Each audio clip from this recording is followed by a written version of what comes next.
Hello.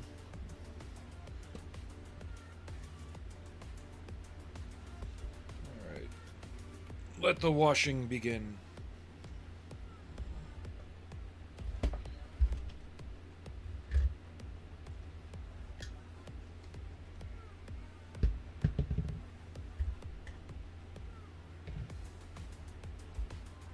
So, how goes everything? We're supposed to be getting some form of rainstorm through here today. I had to call off a bunch of actual other plans because of it.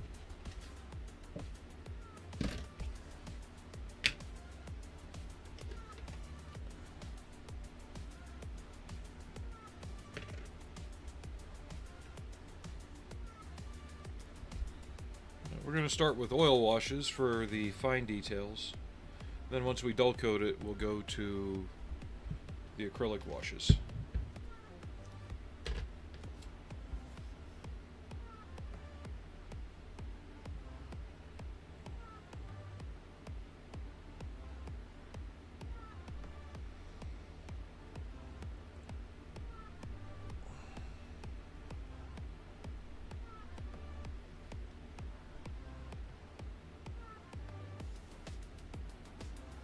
Having a quiet Sunday?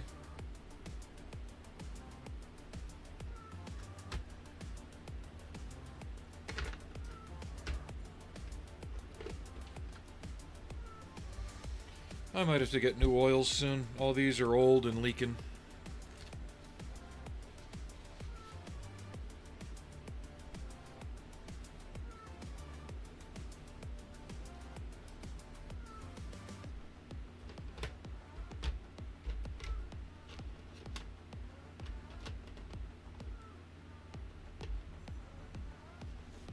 The umber must have fallen out to the thing.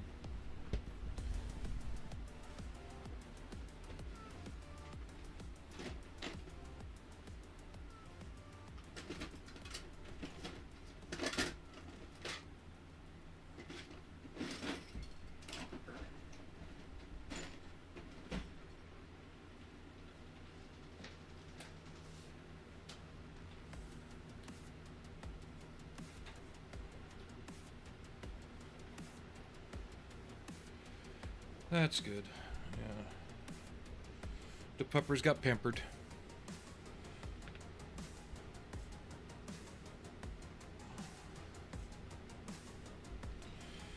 Yeah, Arnie's not doing any worse, but he's not really doing much better. He's been eating a little more, but right now he's sleeping over in that same corner again. I put a towel in it, just so he can have something comfortable to lie on, not just the bottom of a wood shelf.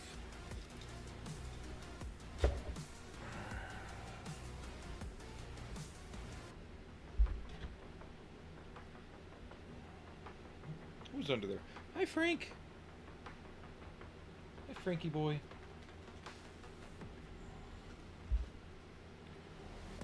Frankie. Frankie, come on. Up. Frankie.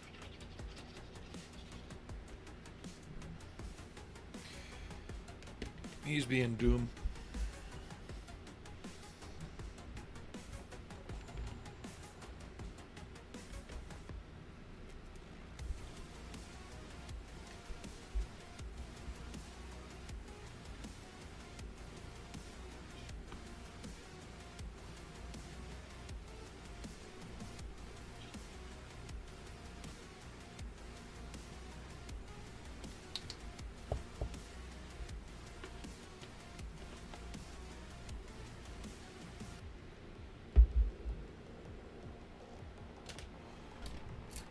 You having a good weekend, though?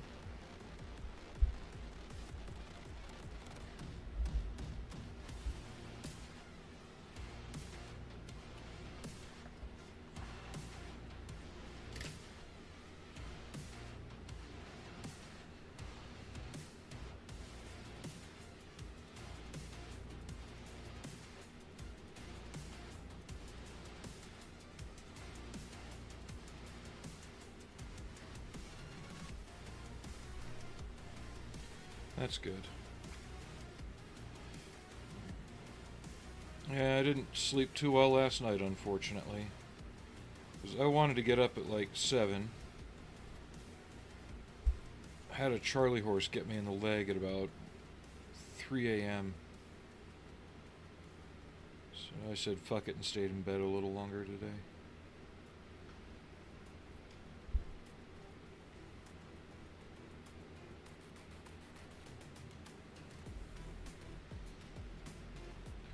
Probably just spending too much time on my feet.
As I've said before, it's okay to be sloppy with the wash. You're going to be wiping a good portion of it off. But you want to use it to make sure you get it in all the nooks and crannies.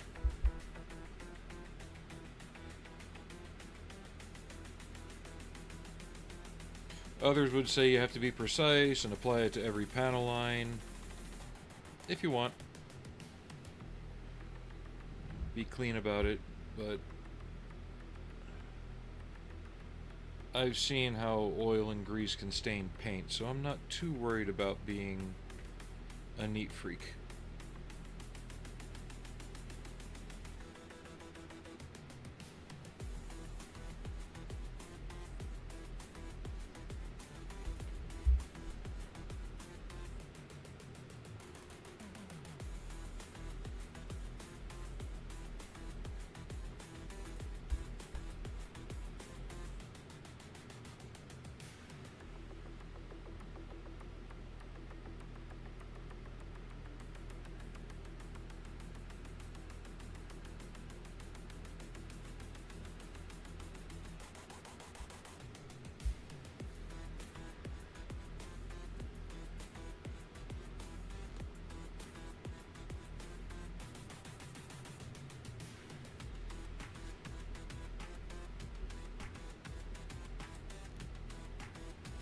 You know, when I uploaded that Alien short last night, I didn't even notice until I was going to bed that it was April 26th.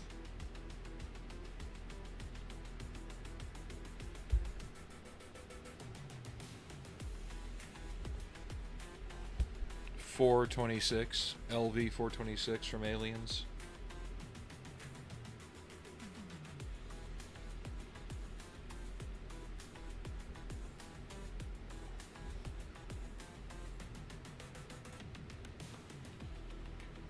And it dawned upon me afterward, and then when I woke up I noticed it had 1,200 views overnight, and I'm like, okay, not bad.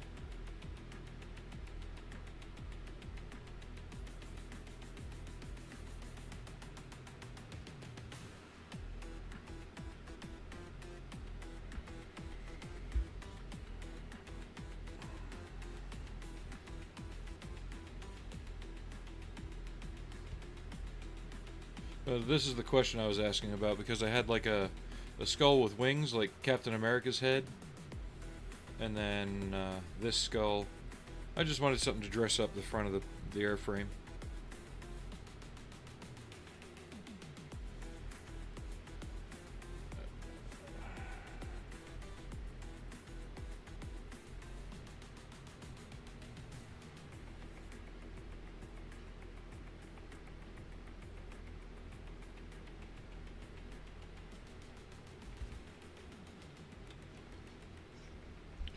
The rest of your raid go okay last night?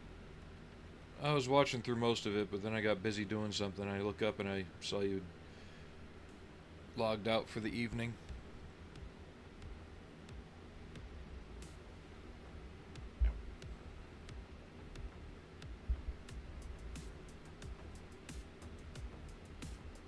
I heard that. Like you had... So you had a mage that was hanging with you, but then just suddenly dropped out? Was that it?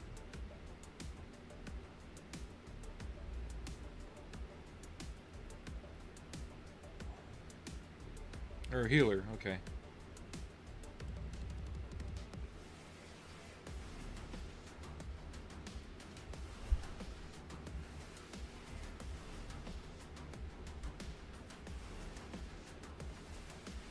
Did he rat out or did he just log out?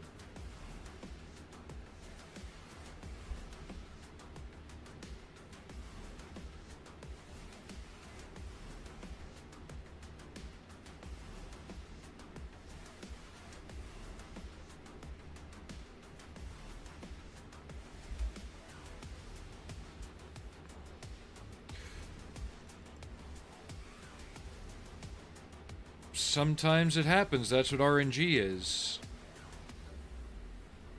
Was it a team member or just somebody kind of tagging along that you'd never played with before? Was it? It wasn't a guild member, I hope.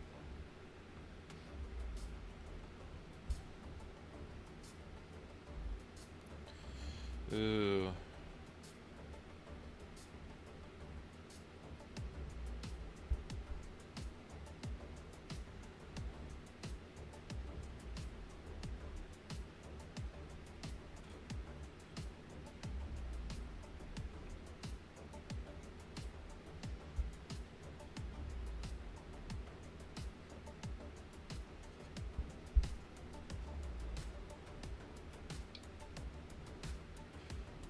Was it just the way the numbers were falling, or was it just there wasn't gear that was higher than what they already had dropping? I mean,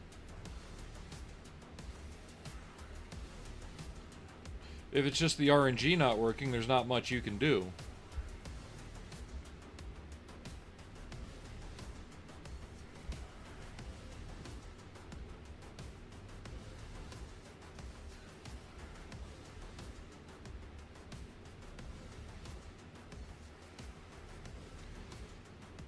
Got you. So it wouldn't have really benefited them aside from just getting that particular piece of equipment, where another person got it and it actually benefited them and made their character better for the guild.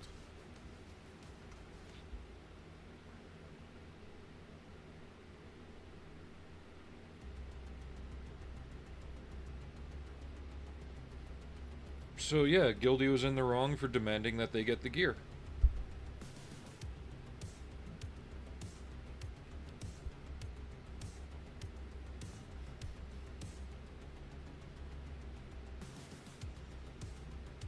Especially if it was more of an upgrade than a lateral move.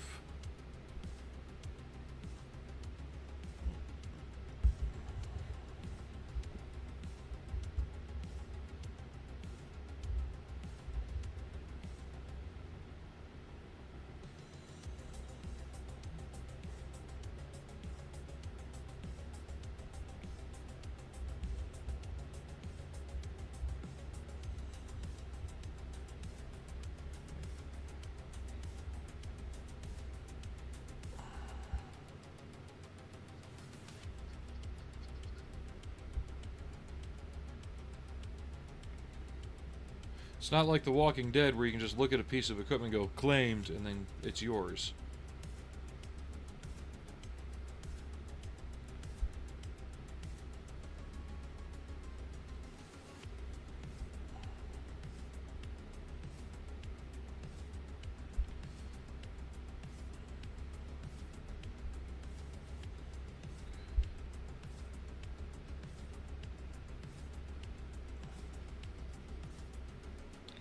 Making sure this is worked into all the little nooks and crannies before we start cleaning.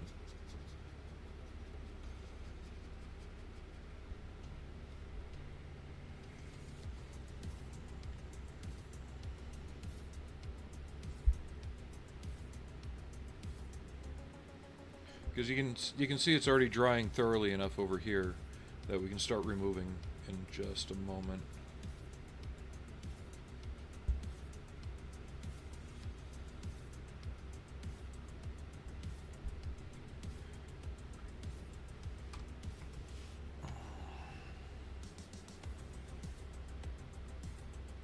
Sorry, got an itch.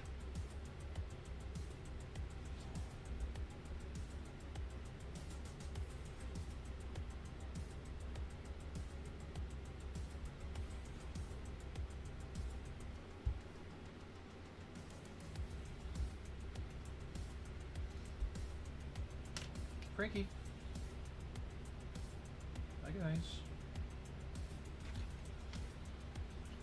Yeah, Frank had a rough day yesterday. Mason had a friend over. And Frankie doesn't do well with strangers.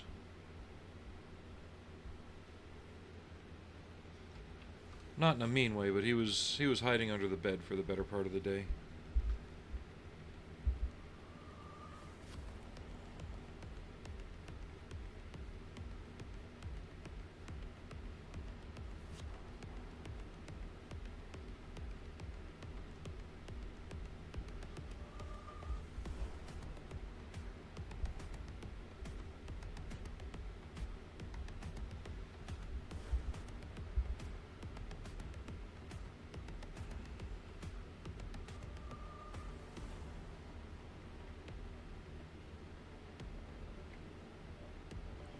So I'm using a square brush, lightly dampened with the odorless mineral spirits, and I'm kind of further manipulating the wash on the fuselage,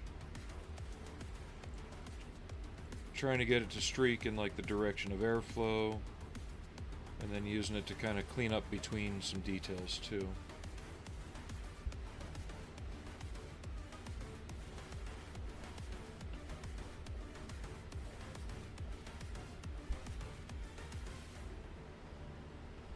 It works best if the area is already basically dry. You can still do it when it's wet, but you run the risk of picking up the wash that hasn't dried yet. So I want to wait for this to dry a little bit more.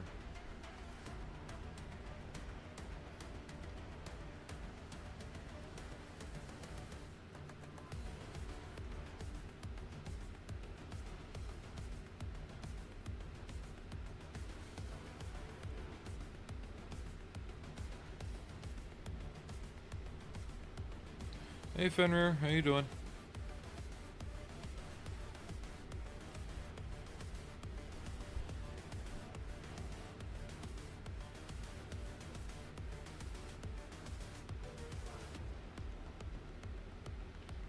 I'm alright.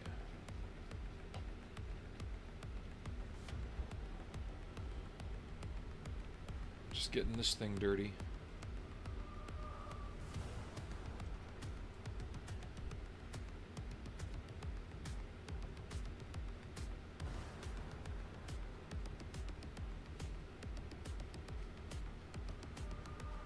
And once we do this, we're going to come back and do a little bit of chipping and stuff. Generally, you want to do that before the wash, but it doesn't go well over gloss mediums to me. Oh, Bull, you guys were online last night playing your game. Don't try and pull that on me. I was there, I saw it.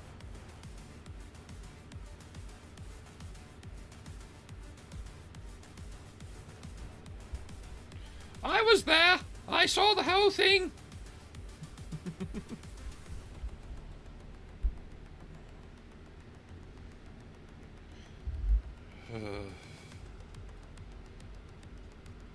Yeah, that's probably why I really never got into WoW. Because I think I would have an honest-to-goodness epileptic seizure playing that game.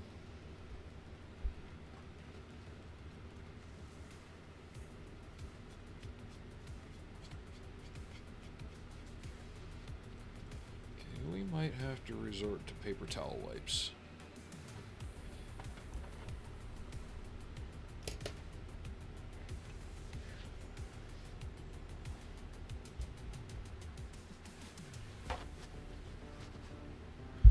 possible, nothing. It's definite.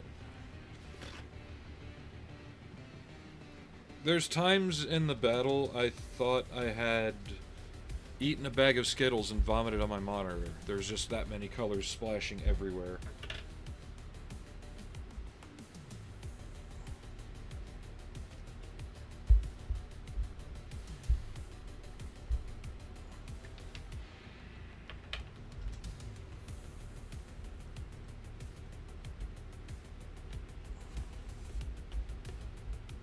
And I get the reason for the aesthetic. It works. It's a fantasy thing, and it helps you identify different spells and different attacks and things. But at the same time, wow, that just hurts to look at sometimes.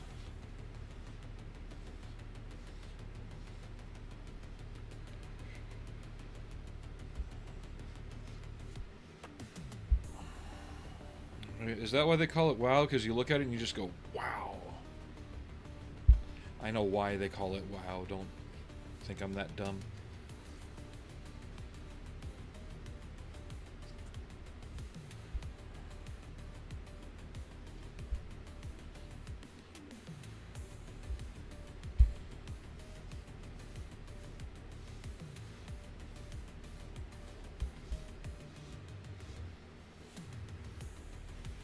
Because supposedly aeons ago,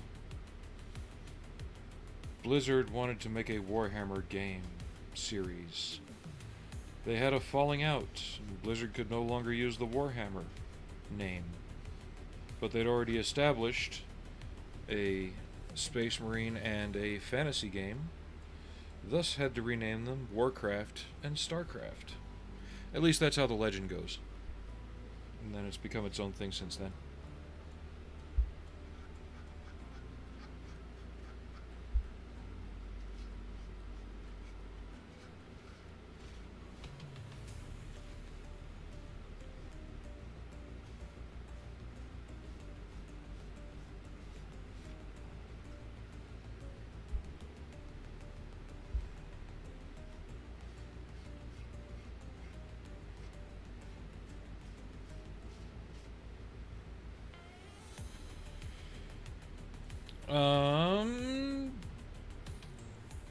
If StarCraft Ghost had ever been released, I honestly think that could have become a possibility. Simply because the world was more fleshed out with fully rendered 3D characters.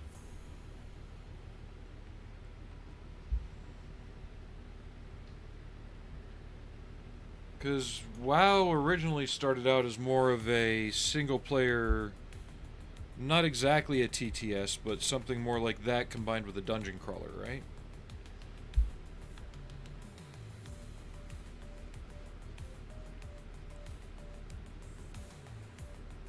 If I'm not mistaken. Or at least Warcraft, not WoW itself, but Warcraft was more of like a medieval dungeon crawler slash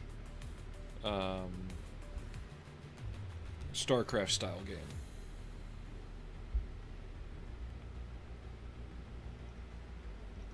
A resource management game, at least.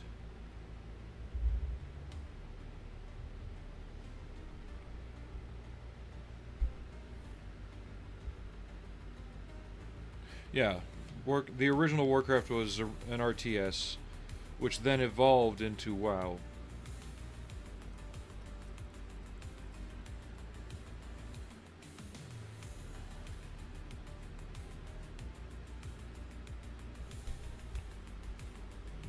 So I wasn't too far off from that.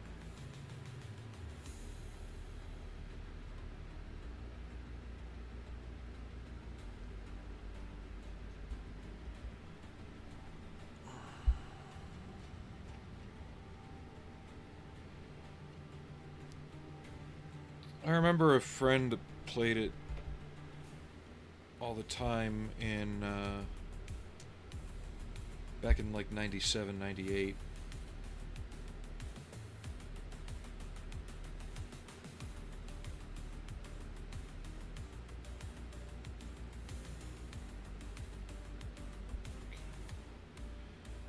That's enough detail pluck in there. Let's get these legs cleaned up.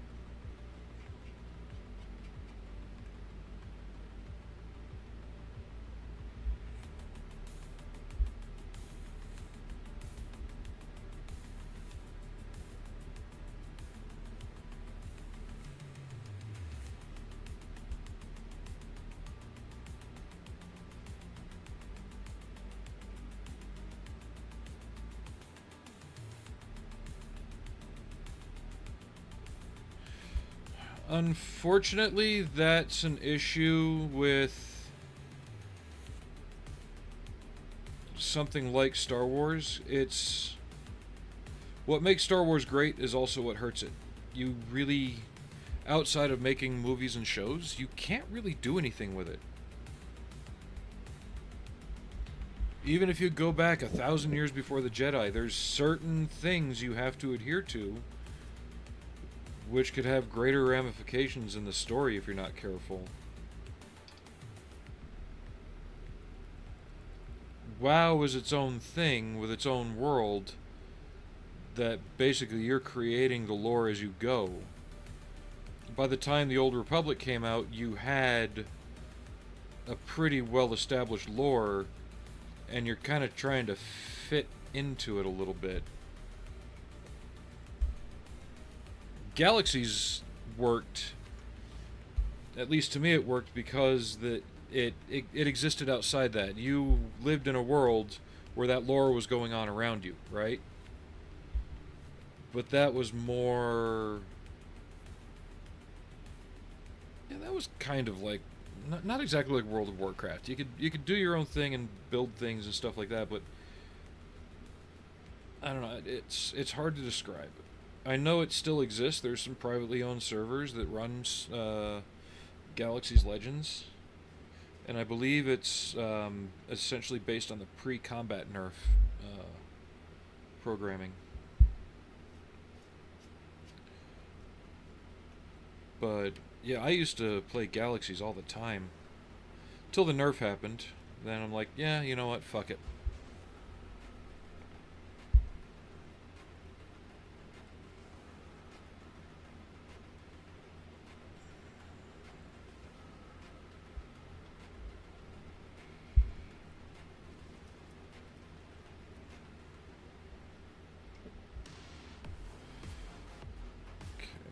So let's flip this over real quick, and we will do kind of a wash on the underside. I just got to be careful with it because we're going with a gray on top of it.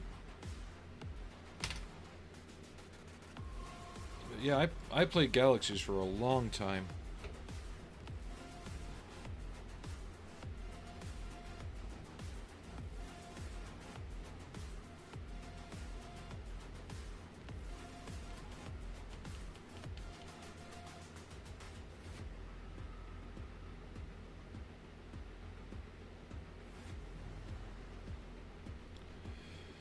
To me, the main thing that's holding Star Wars back,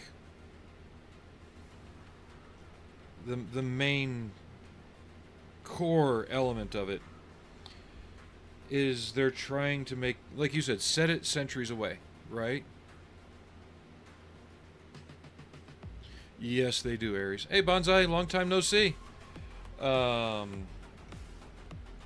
was hoping that could have been Forever Winter, but it wasn't. But the core problem with Star Wars is they're trying to relate everything to the original trilogy too much. And even the Old Republic had it smacked too much of the clones and the Clone Wars. Nothing looked radically different enough in the Old Republic for the average person to differentiate it from the Clone Wars time.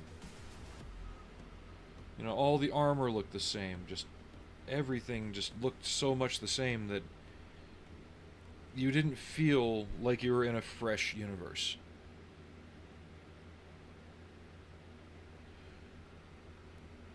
It is. Gen Z was at its best when the world was more creepy and quiet. So, like, early game, before they updated it and ruined the countryside with all the craters and stuff, back when it was the atmosphere more than the action. And the fact that you could go places if you wanted the action, but you didn't have to.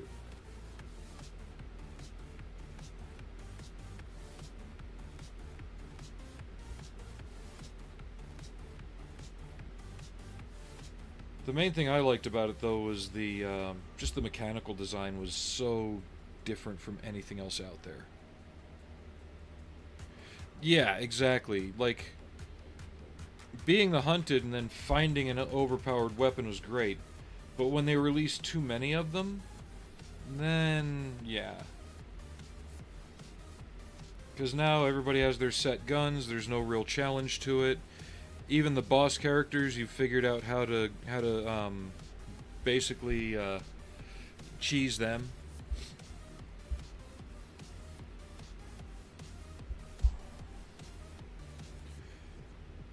And they gave relevance to the base defense stuff too late in the game.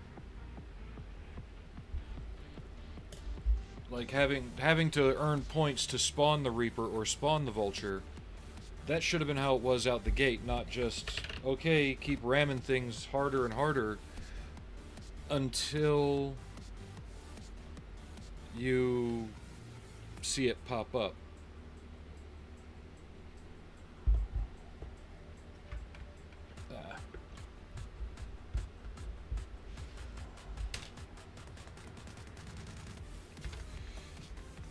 Yeah, but it was definitely more fun when you had those.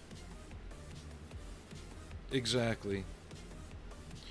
But the thing is, there was nothing to build a base for, and in that I mean, and I know you don't like DayZ. I'm on the fence about DayZ myself, but in DayZ, there's a need for a base for your character. That's where you can keep your stuff when you're offline, and you can keep more of it, and you can get vehicles and things like that. But it's also a point you can protect from other players. You know? It had relevance to what you were doing in the game. Generation Zero, it really didn't. Not to the degree that it made it necessary.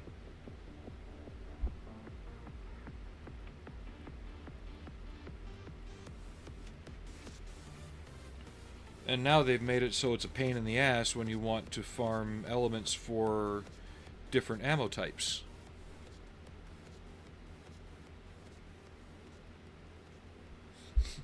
Right?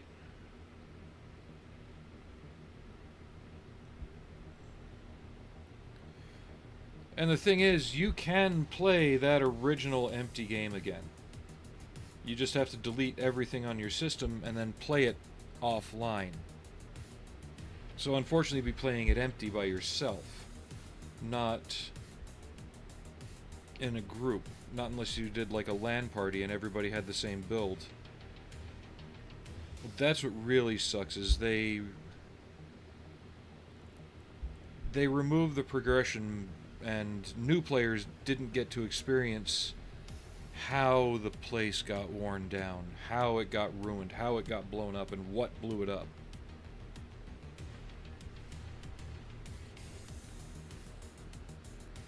Like, remember the first time we saw the Reaper in that hangar on the island? And we're like, okay, when do we get to fight this thing?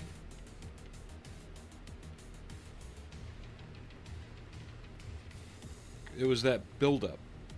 And then the update, when we finally get to fight the Reaper, the farmland got demolished. We're like, oh shit, you know? We were there to feel that progression, which is what kept us in the game for what it was. Now new players, they go in, it's all already done and destroyed. They'll never experience that oh shit moment like we did.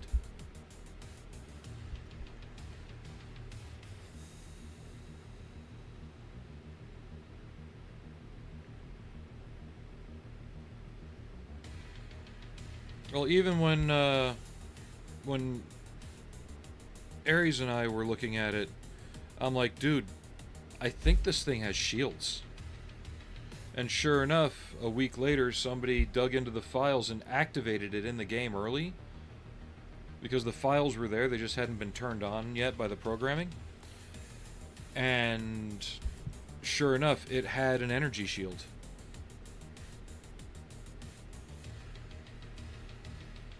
Because there was nothing about it anywhere online till right before it came out.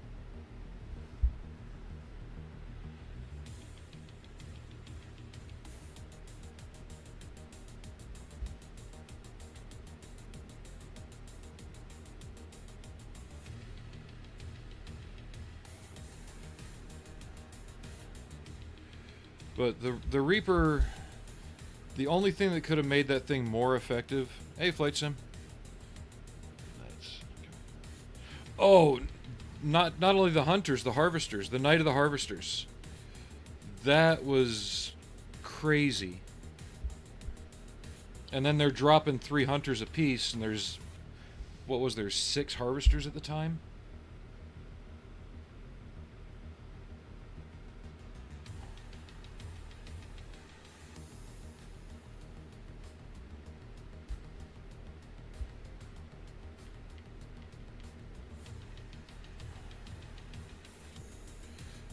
It was fun, though. But then it seems like after that they did something to the coding where you never really had an encounter like that again. I guess they did it for optimization, but yeah, it helped the game run better, but you never just had large masses of the bigger mechs like that again.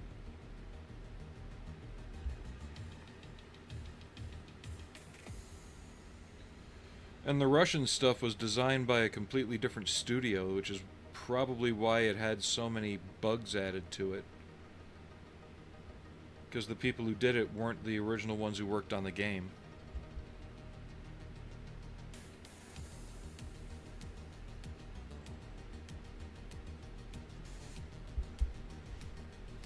I can appreciate that the design of the Russian stuff was radically different. I just wish there was more variety than 3 types of balls and 3 types of wolf.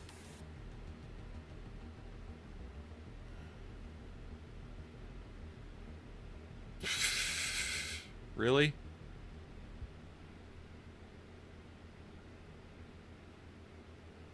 It's not gray, it's red. Or is it green?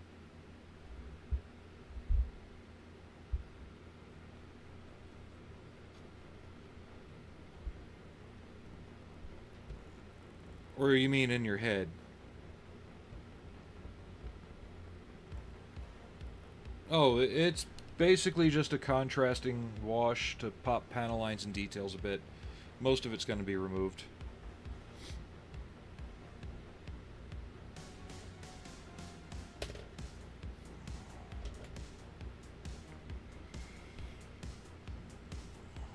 Like dirt and grease built up, but instead of showing up as a dark brown stain or line, it shows up more grayish.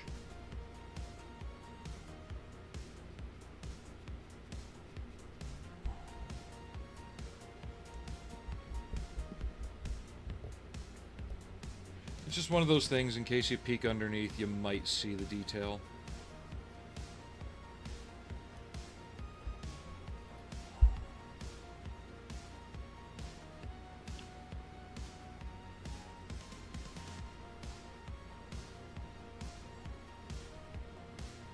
Look out.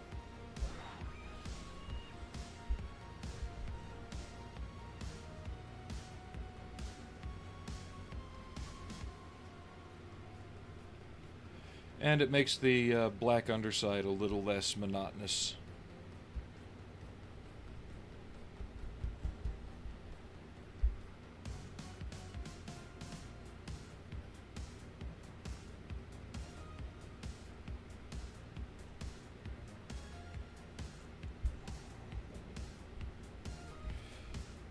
Kind of like how if you have a black truck or a black car and you leave it out in the rain and you see all the... just by contrast, the dirt looks almost white on it.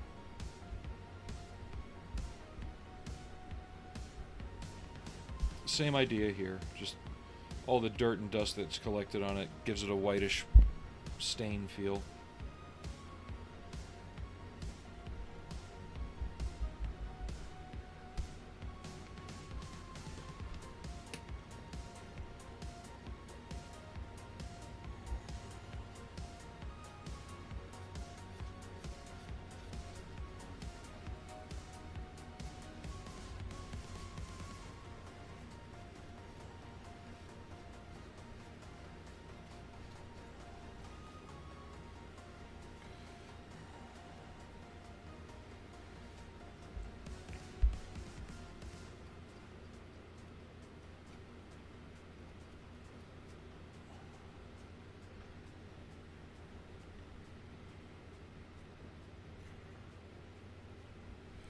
One version of a wash, yeah. The oil paints.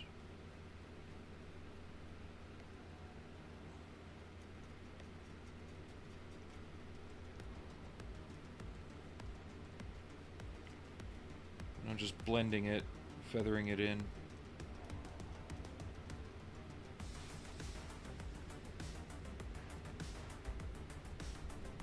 I've already done the top just to pop out the details.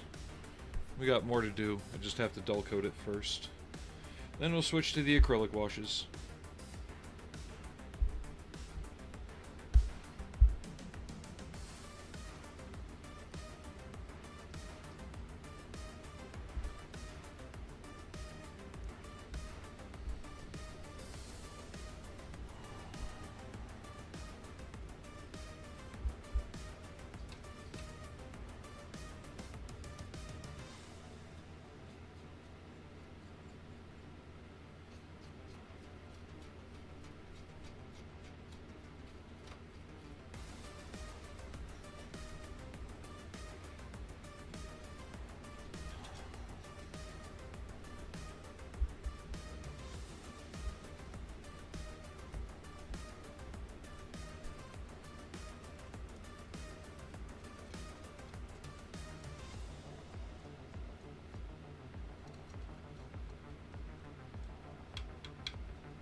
Aries was just wondering how it was going to work with the contrasting color like that.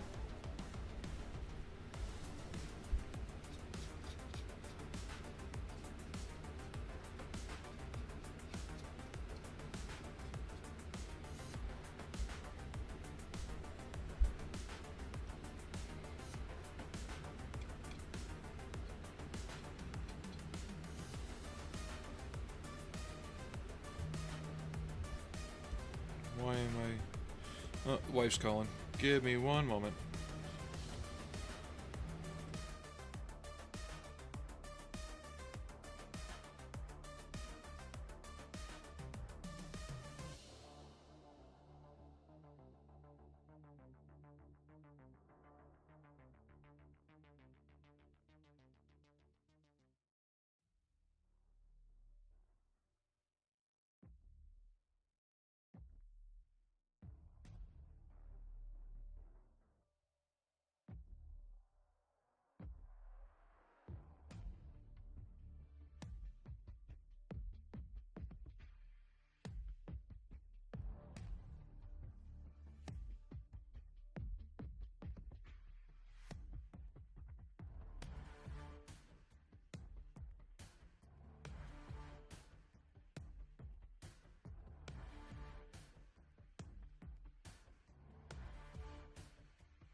Alright, I'm back. Wife was calling. Just trying to change some things. As much as I like my Mountain Dew, soda's gotta stop.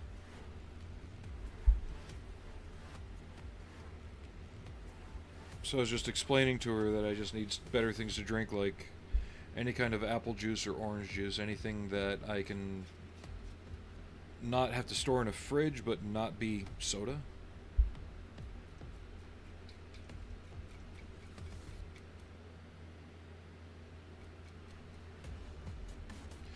The occasional one isn't bad, but I've already noticed a difference, and I've been off them for like 2 weeks now.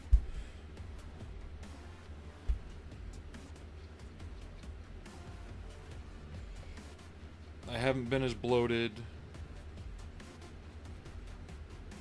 Aside from the storm front that blew through and kind of wore me out yesterday. Even then, I wasn't that tired. I just wasn't feeling too great, so I went and laid down for a bit. But I didn't nap. I'm not feeling the urge to sleep all the time.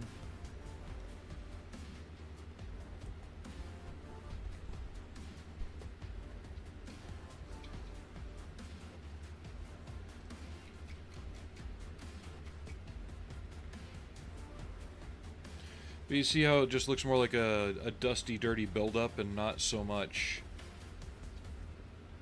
like just gray, right? And the black has a little more life to it.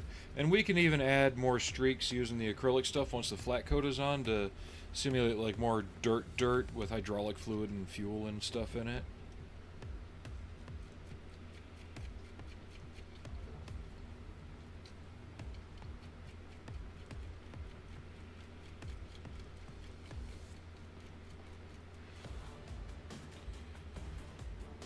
No, I just noticed that, you know, down here streaming and stuff, I was just pounding them down, and it's high time I got off of them like that.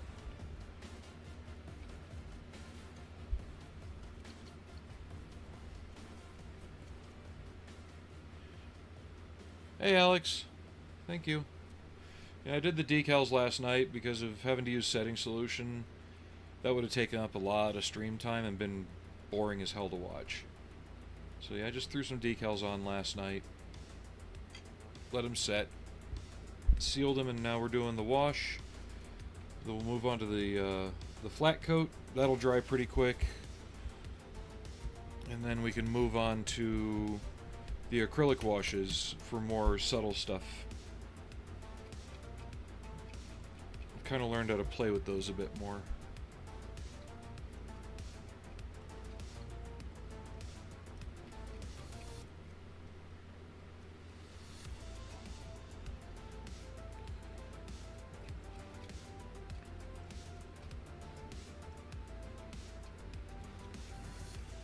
How's everybody else doing?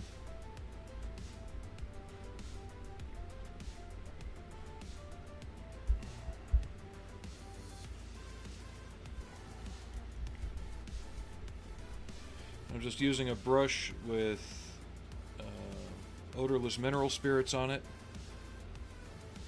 to kind of feather and blend it, remove excess. Sometimes if it doesn't work well enough, I'll use a paper towel or a napkin.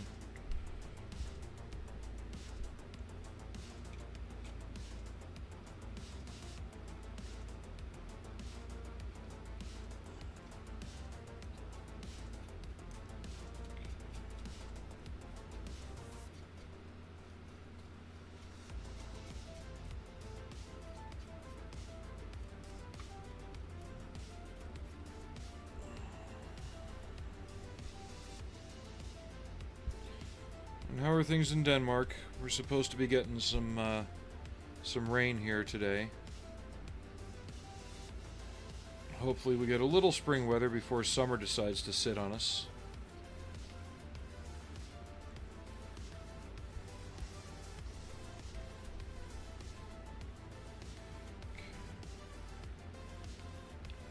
Let's see how you're drying.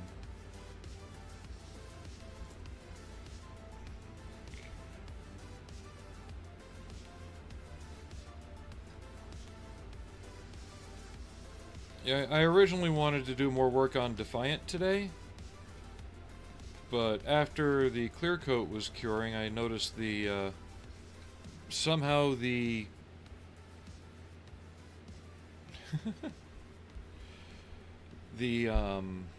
well, my brain just farted. Something in the clear coat got through the light blocking and the gray and reactivated the clear red overspray that was underneath that I had no issues with before, and it started to bleed through. So I'm gonna have to basically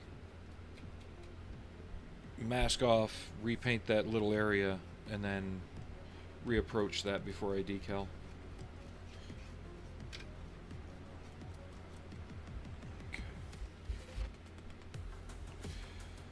I don't know if you have access to the site where you are. It's a... Well, my ability to English is worse than my ability to even German or Dutch today. Primeportal.net. Battlefields, armored vehicles.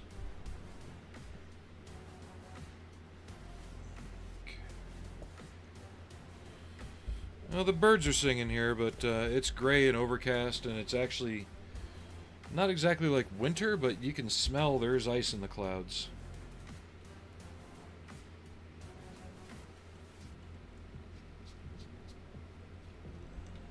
Okay. Actually, let me get some Q-tips.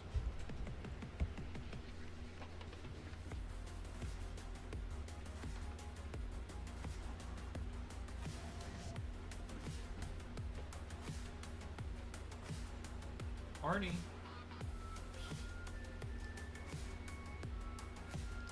He's curled up in a little ball sleep, and I'm not going to bug him.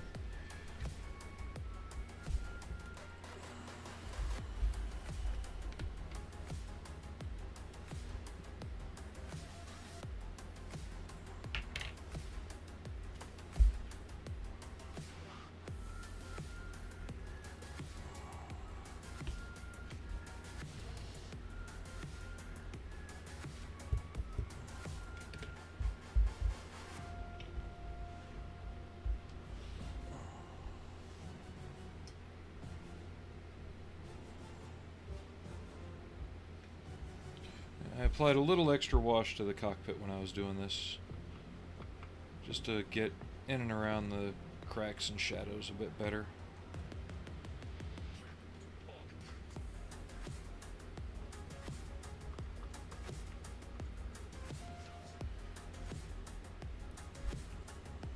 Looks like not too much got in there though.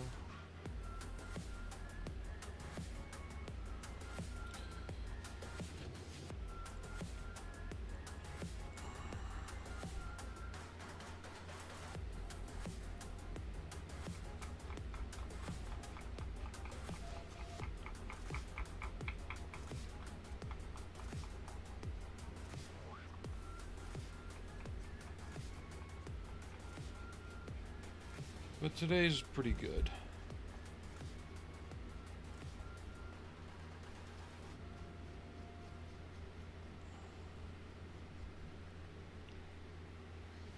Woo! Almost dropped it.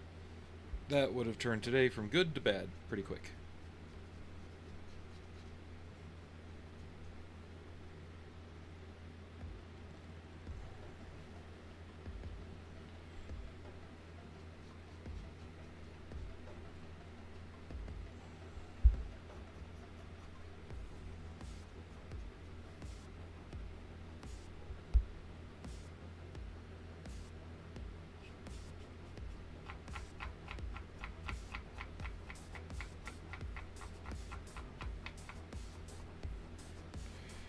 But whenever you're working on sci-fi, especially if it's something that's pretty vague to begin with, don't worry about being perfect. Just have fun. Save perfection for when you're doing real world models, or say you want to replicate a filming model or something like that. When it comes to this, don't worry about it. Matte finish.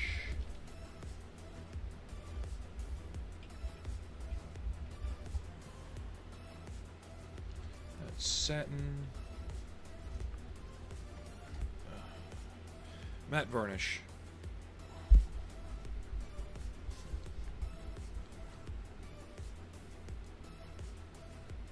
I almost want to go to a hobby shop tomorrow, but I don't get my paycheck till Thursday.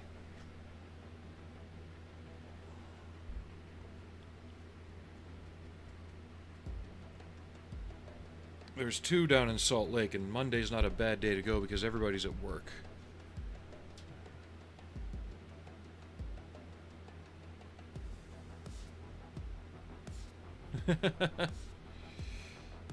Perfect scale model bow does some good stuff, but yeah, they're Whew. They're pricey.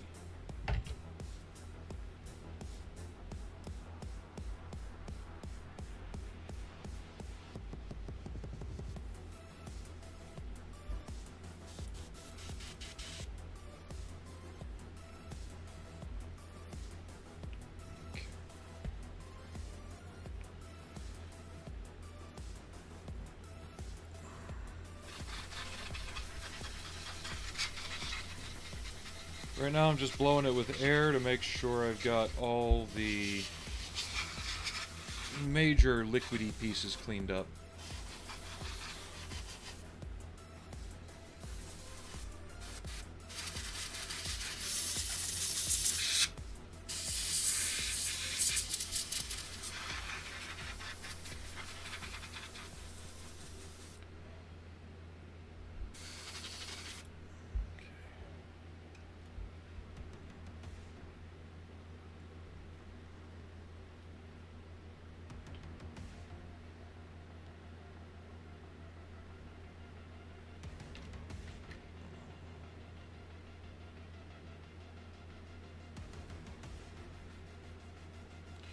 If anything, one thing I've noticed with some people at my club, right? You know what else sci-fi models are really good for? Honing your basic modeling skills. In that, I mean your seam filling, your sanding, your overall painting, and that stuff.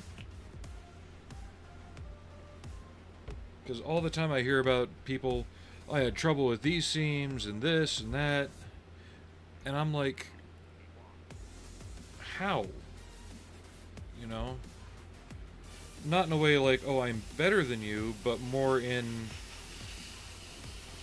I've seen what you do. How did you have trouble with this? But then I come to the realization that they don't have a model to make mistakes on. Every model they build, they're building to be perfect. Hey Alex, thank you again. Let's get the hype train rolling, guys.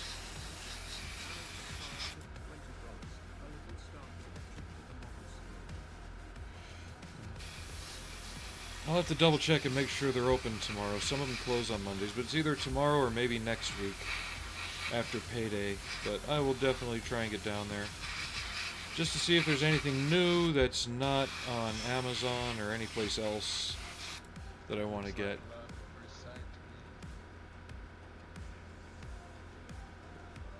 OG Davos, thank you for the subscription. Oh, Aries, are you doing gift subs again?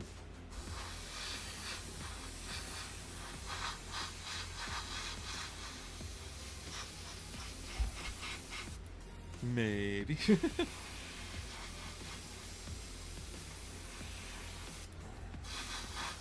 But, and I get it. Some guys are like, oh, I don't do sci-fi stuff. But to me, it really can help because it allows you room to fail. And in a way, it's like failing upward because you can have that mistake and live with it and see what you did wrong. But you can also have the room to try and correct it or make it better and not have the pressure of messing up that $80 Great Wall Hobby F-15 or A-10C, you know?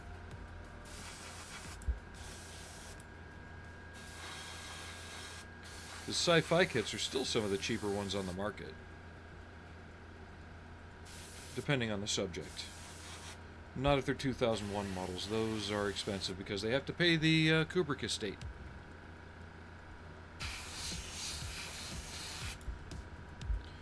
Yeah, but you can see how the gray just adds a little bit of highlight to the detail that it fell into. Doesn't have to be anything too drastic. Come on, autofocus.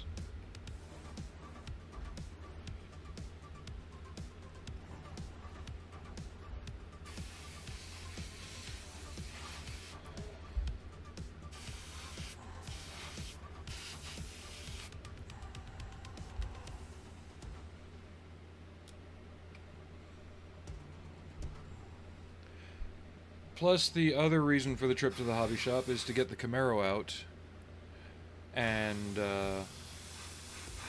really blow its engine out again. In a good way, not a bad way. I had to pick my son up from work last Sunday, and on the way home, I kind of gave him a little thrill. I know this is looking okay, but I'm just saying in general, not that I've done anything wrong on this model, but it allows, sci-fi can allow you room to get your other skills into better shape, right?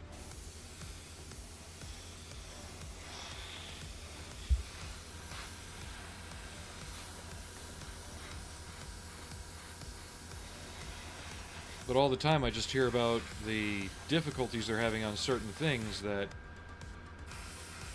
you know, use it to experiment. Use a sci-fi model or something not so serious to just experiment on and do things on. Yeah, the ones I slap together turn out great. The ones I try and be careful with, I always have an issue on. But that's, I think, because that's the nature of the beast. You're trying to be a little bit more exacting than when you're just slapping stuff together.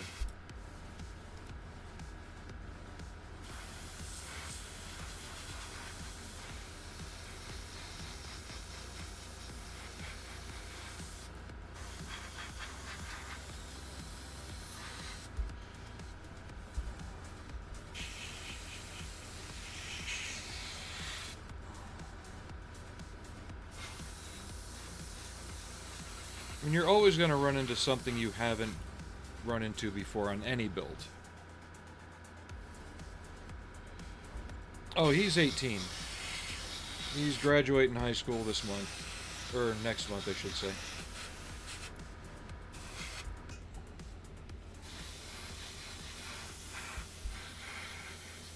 But he'd never been in the car when I've had room to open it up. Let's just put it that way.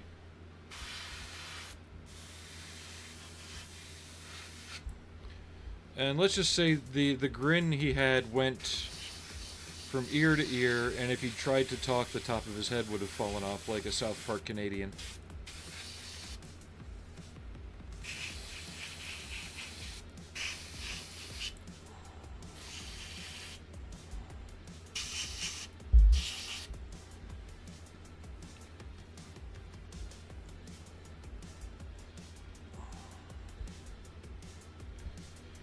Dull coat really brought that together.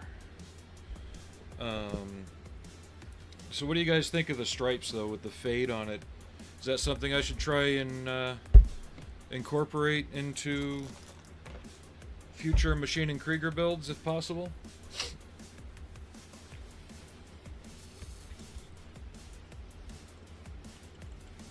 Not too much, but just enough to make it a bit different.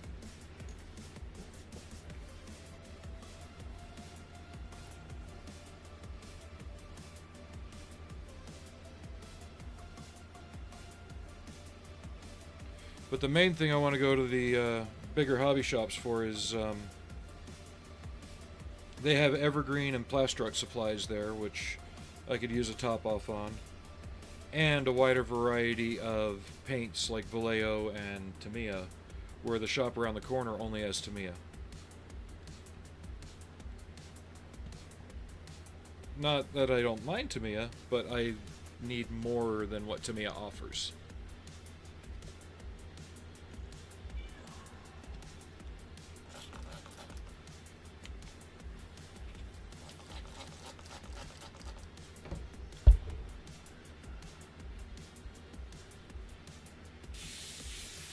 It's been a bumpy road with my son. He's on the spectrum, so we've had to deal with a lot of the things that come from that. Not that he's not communicative. You know, he talks just fine and everything. He's vocal and all that. but the emotional aggression that can happen sometimes, the oversensitivity, the overstimulation kind of stuff. So, but he's grown into it. We, especially in the past couple of years, we've noticed a lot of improvement in his attitude and behavior. Um,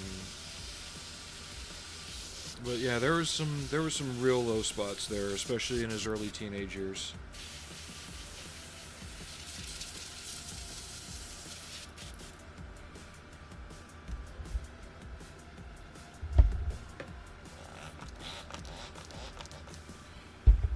But another good thing that's happened for him is he was taking college level courses for automotive stuff in high school, and he completed enough that he was able to graduate with his basic requirements fulfilled at a college level for that.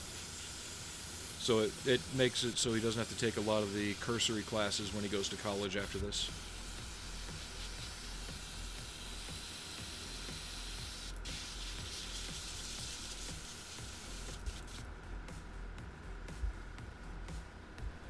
Hi, Marmar. When did you come here? Are you checking up on Arnie, making sure he's still breathing? Yeah?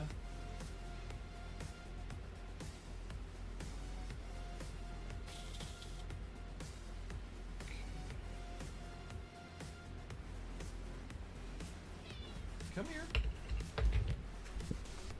Come here, Marmar. Come on.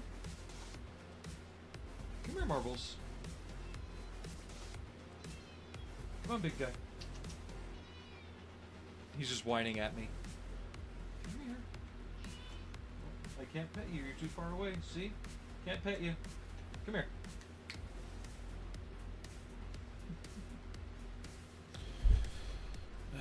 We'll get back to you later. Alright, so before we do the wash now, I need this gray and a chunk of sponge.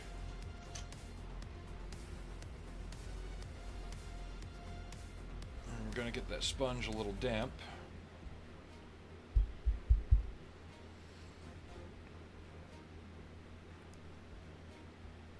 Oh, now you're going to come over here? Yeah? Okay. Come here, buddy. Oh, come here, you. Oh, I got you. Oh, I know. You're such a big boy. Yeah.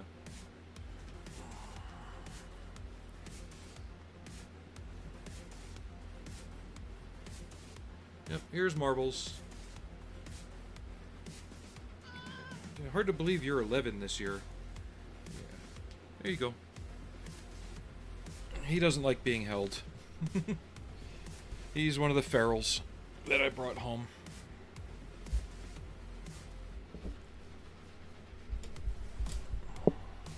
He's affectionate, he just doesn't like being held. Get this out of the way.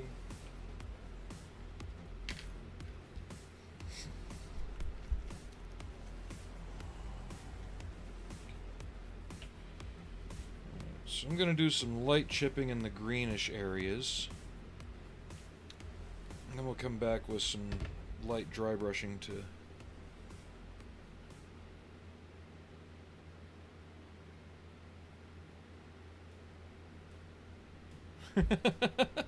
No, I get what you meant.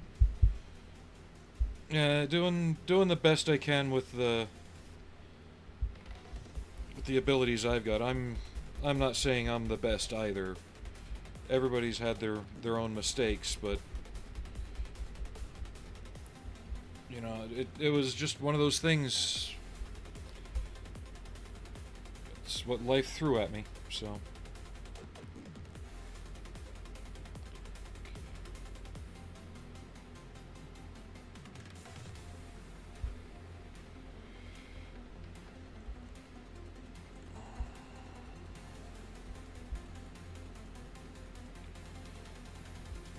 Like, we're still concerned over, like, how he's going to do in college. You know, that's... I think that's understandable. Every parent does that. But we also know that he's got the added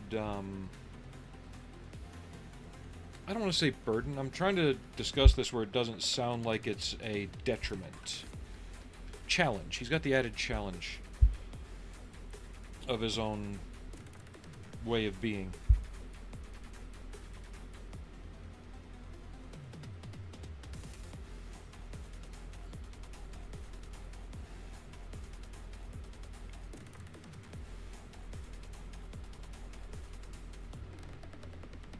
Just right now, and believe it or not, it's common with a lot of kids on the spectrum. We're just trying to get him off the video games as much and engaging the real world more as he's becoming an adult. And it's slow, but it's happening.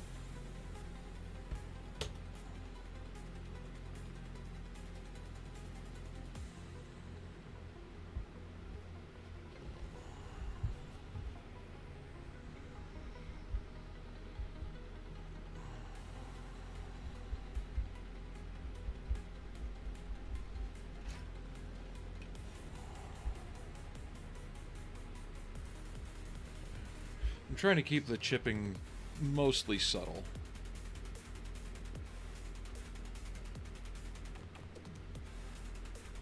Like I said, I'm going to come back into the dark gray. I'm going to mix a little bit of light ghost gray into this and just kind of lightly dry brush the leading edges of things. Marbles, play nice with Allie. You're twice her size. Good lord. Marbles is a big cat. He's as big as a male Maine Coon, just without the fluffiness.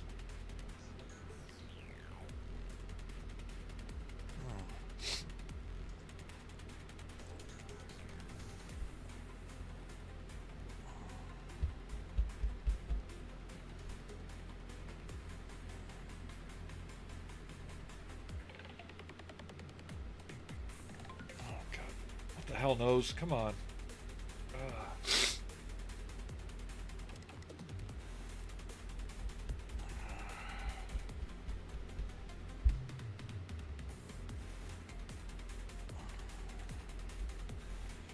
Actually, I think the way I painted the stripes also helps the chipping pop a lot more.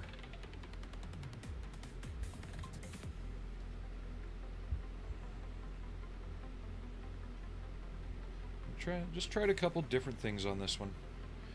I'm mostly happy with it. Okay, we're gonna chip this area right here up a little more, though. I could see that as someplace ground crew would kneel a lot. Just one moment. Gotta pause, blow my nose.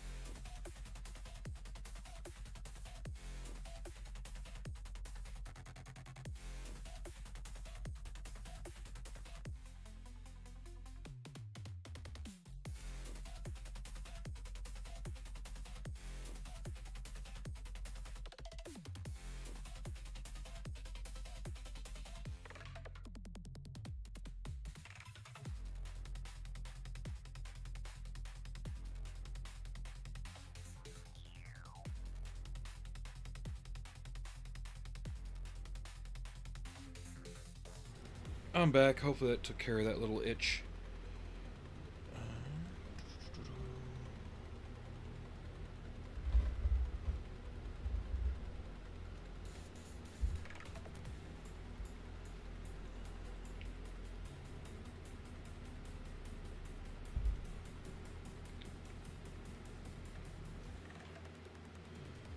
And I know there's somebody out there that's going to be like, why are you dry brushing an aircraft?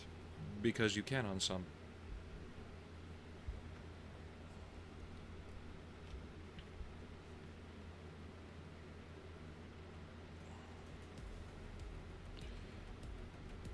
You'll see.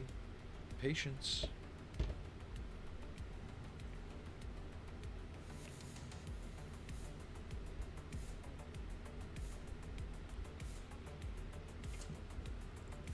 Starting off with the base gray just to catch edges a bit more. And there's even examples, if you go look at some F-16s and F-15s, you'll see where the paint on the leading edges of the wings and like the pylons and even the fuel tanks has just worn completely down to the green primer underneath.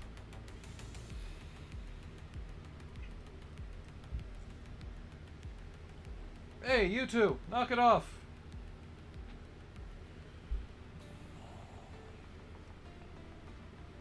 Last time she was fighting with marbles, she got a little limp.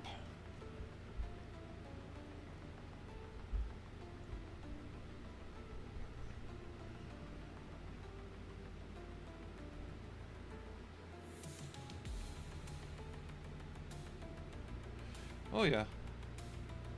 And it's not like we're trying to be controlling, but just with his penchant for not doing important things in a timely manner, we just have to kind of keep an eye on that to make sure, like, not do his schoolwork for him, but to make sure he's doing it.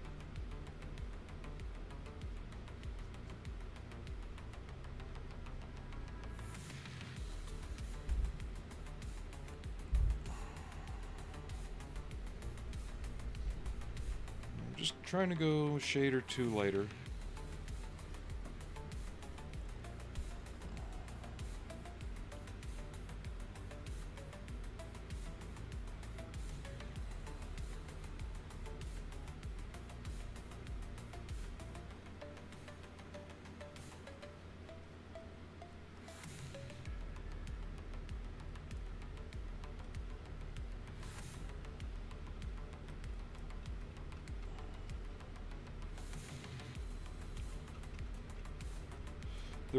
The real key is just hoping that he makes the right decisions on his own once he's not here, and that he doesn't get involved with anything that could be detrimental. Like, it runs in the wife's family, and her sister's kids both have it, but they also have the it's compounded by the fact that they were both beaten senseless by their father when they were younger. So they have they're very difficult to approach when you need to be authoritative. They're very defiant and defensive. And we haven't done that with him, obviously. But that difficulty is still there with a lot of kids on the spectrum, because I don't want to say like they think they know better, but that's how it comes off, right?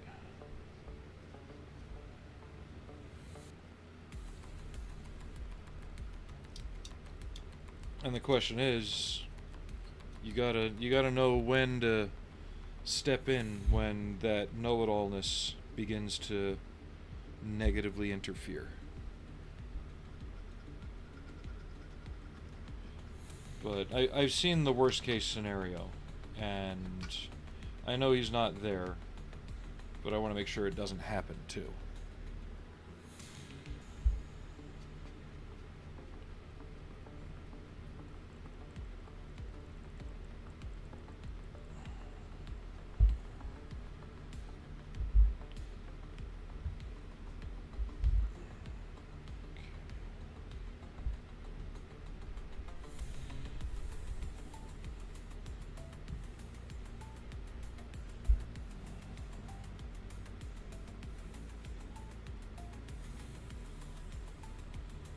And he's even had some examples of what definitely not to do. This happened a couple years back. God, back in 17, I think it was.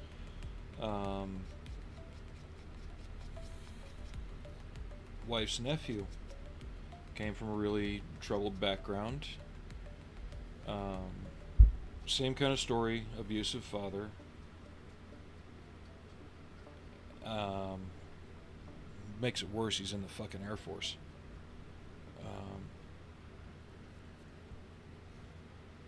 had I known at the time, I would have hunted him down through other means. Anyway, um, kid turned to drugs, got in trouble in Washington, and the family decided to say, hey, let's send him down here. I told the wife, no, I don't like this. I do not want this. It happened anyway. Within 2 months, the guy was trying to... Actually, not even within 2 months. Within, like, a week, he was already trying to bring homeless people to our house.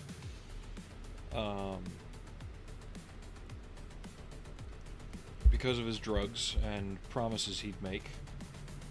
And within 2 months, I was barricaded in my room with a loaded rifle pointed at the door, waiting for him to break it down. After that, he was sent elsewhere.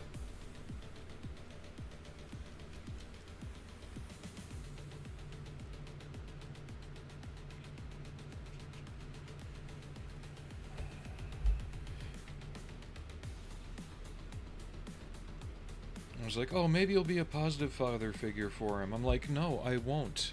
He's already too far gone. I was right. And I ain't being nobody else's father figure, except to my own son. Or a positive male role model, you know?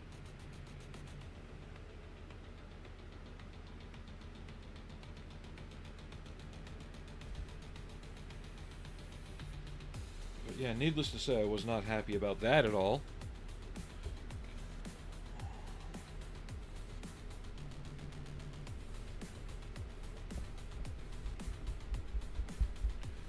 But after that, the kid bummed around the area here. He'd try and weasel his way back into the house. That wasn't happening. And eventually got arrested for some drug stuff. Did some time in jail. And after that was sent right back to Washington State.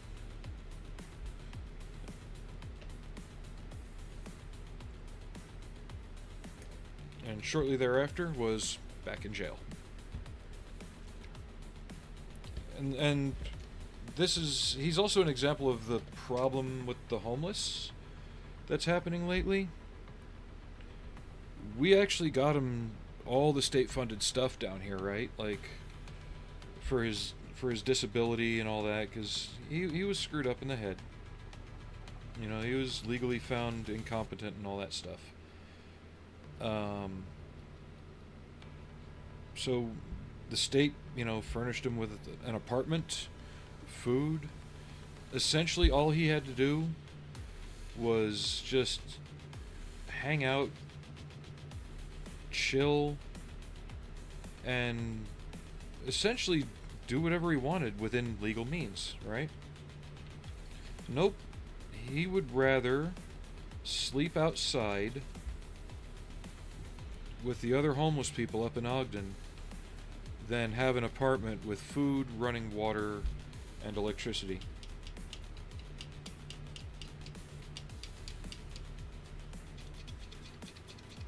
My wife got him some stuff for Christmas one year, the first year he was here. He sold it all within a week.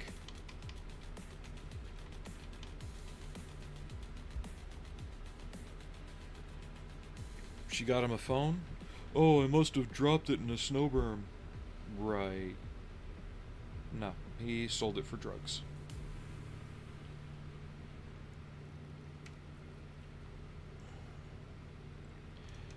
The problem is, Aries, it's not just some people anymore. It's most of them. And that's the big problem in Washington, because they've actually built homeless shelter communities where all you have to do is live there, not destroy the place, you know, keep it up, not let it become a shanty town, and give up your drugs. No drugs or alcohol. And nope.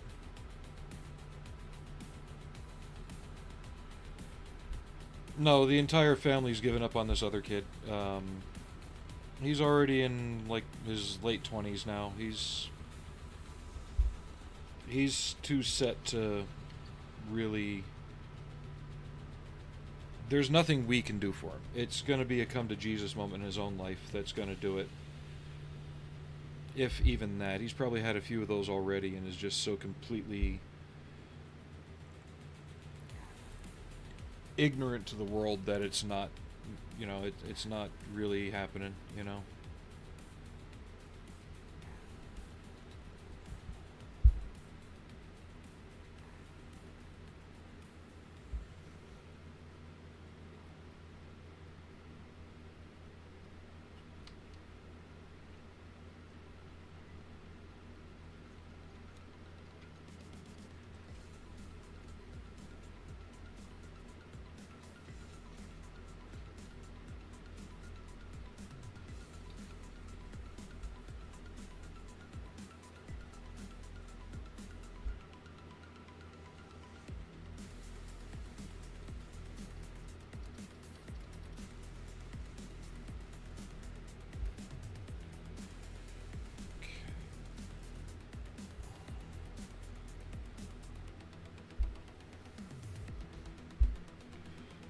Just trying to clean up the cockpit a bit here.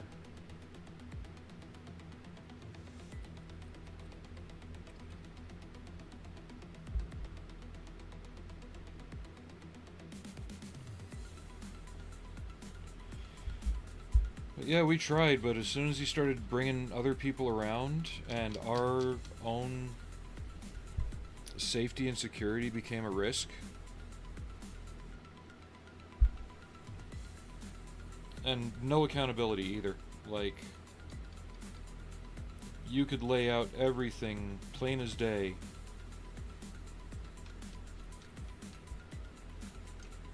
Nope.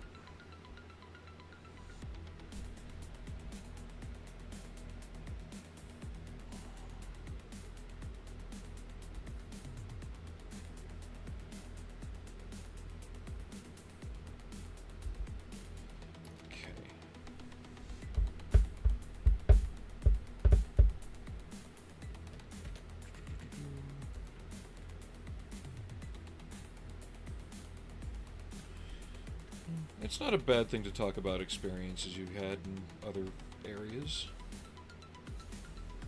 I don't see why people treat it as such, too.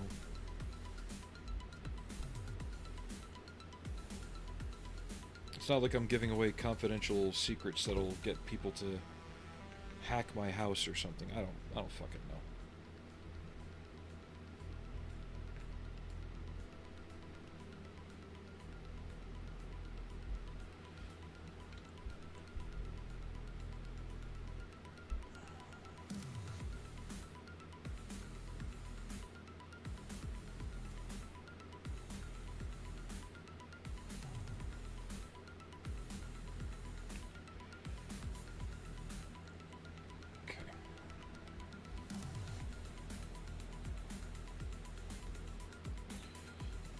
Now I need my liner brushes. Get that out of the way.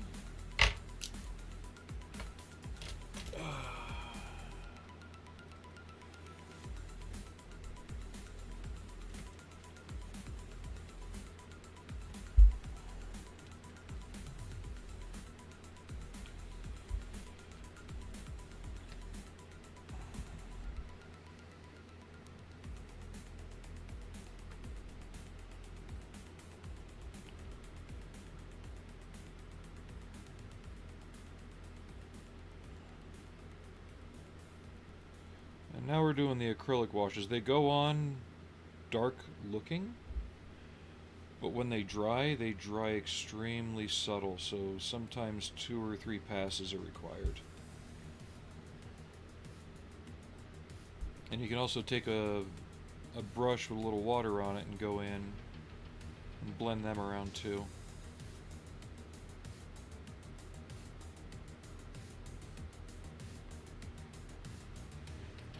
Yeah, we've tried. Mason's tried model building. he shakes too much because of his excitability and some of the medications we've got him on. Because with him, it gets to the point where if he was unmedicated, he would sleep an hour and stay up for 48. And that's back when he was like 4 or 5 years old. By now, he's probably biochemically balanced a bit better, so the effects are less extreme. But in a way, the damage is already done with that.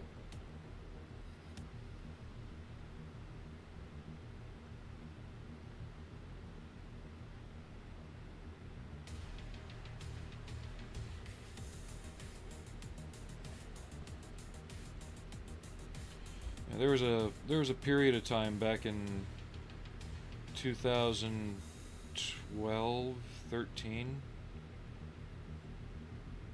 I was getting maybe 2 hours of sleep a night. Because he'd come in, because he wasn't sleeping, because he was hungry and he wanted Jen to make something for him. He didn't understand, we need to sleep. It's 3 in the morning. It wasn't about that. It was about him being hungry at 3 in the morning. Because his metabolism was running so high. You could give him coffee to put him to sleep.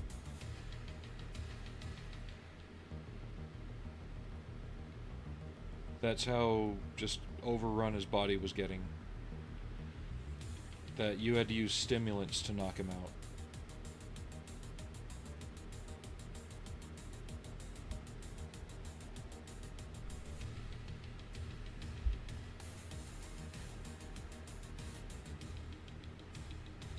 And then there was the counseling for him. We had to fight with the state to get him deemed, to get him, legally classified as having a disability. They tried to say he wasn't. So, and by this point he was medicated, and they said, oh, he's fine. And it's like, only because of the medication. You take away his, at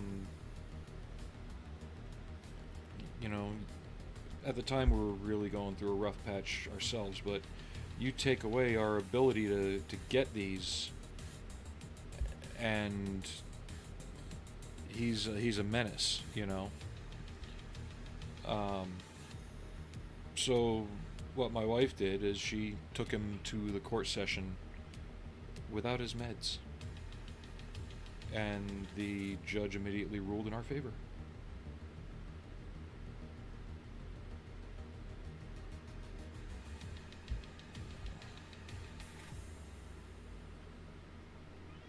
Because she showed beyond a shadow of a doubt how functionally impaired he is without that medication.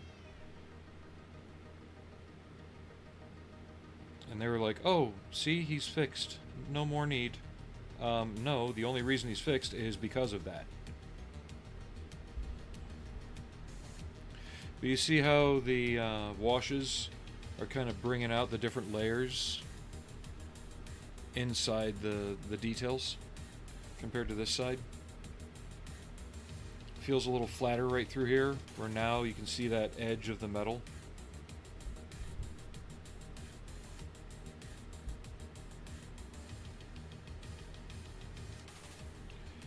Yeah.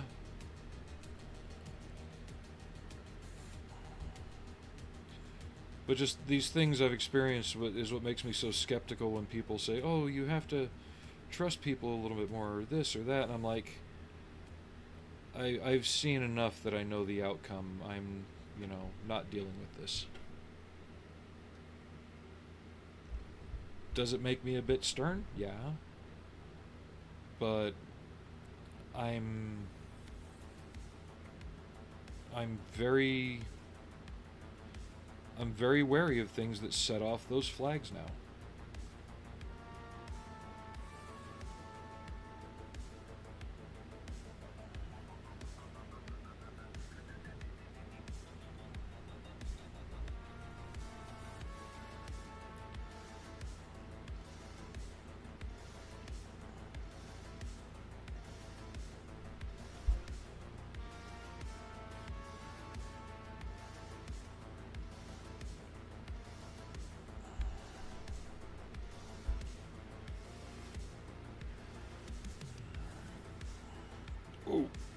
My ankle just popped. Sorry.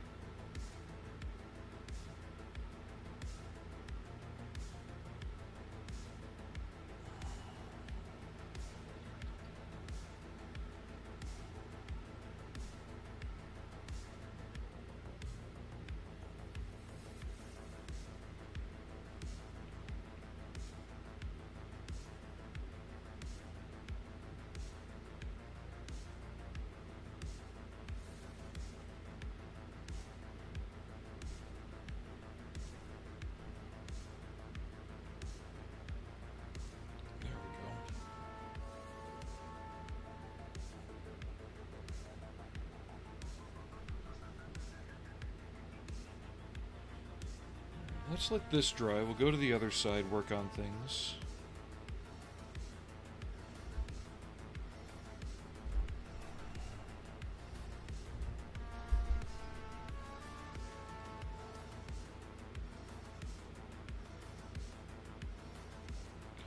I don't know why this stripe is giving me like major 70s vibes. Late 70s, early 80s. I think it was Ford that had a stripe package on one of their trucks that was like a sunset shift like that.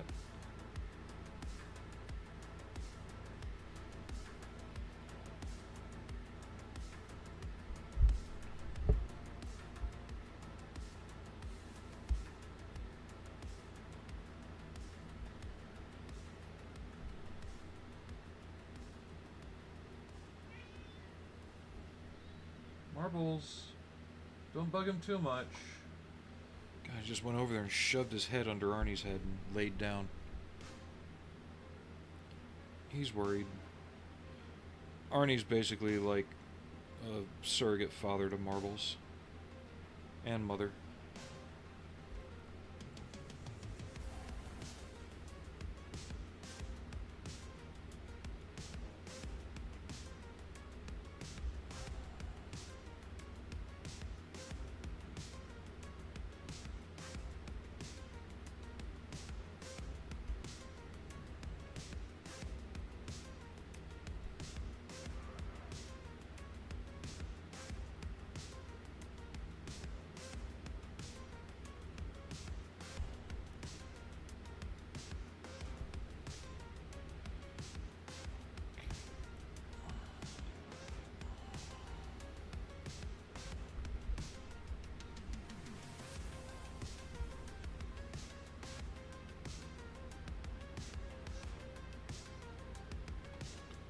But this is the way I've learned to work with the Vallejo washes. You just go back after and start blending them out.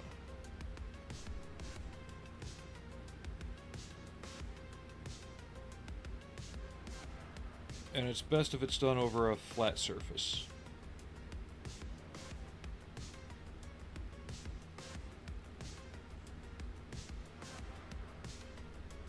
By flat, I mean the finish, not the levelness of the surface. A matte finish.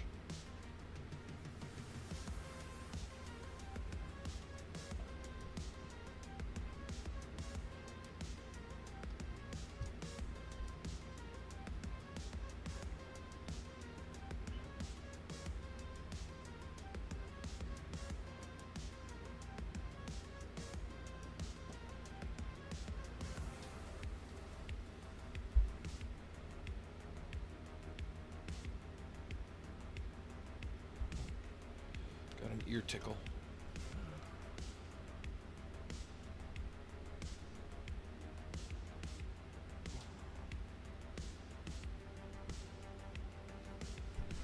There we go.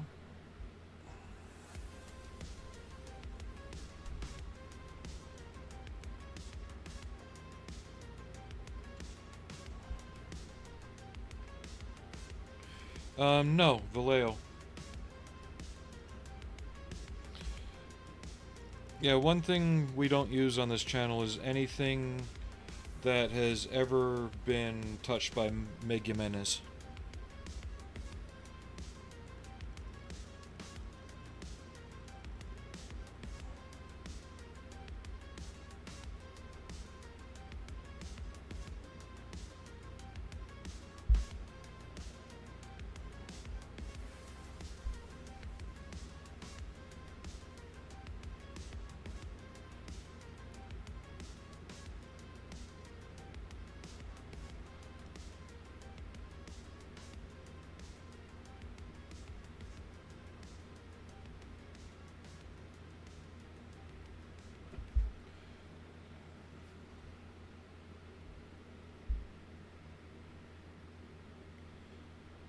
I've seen that guy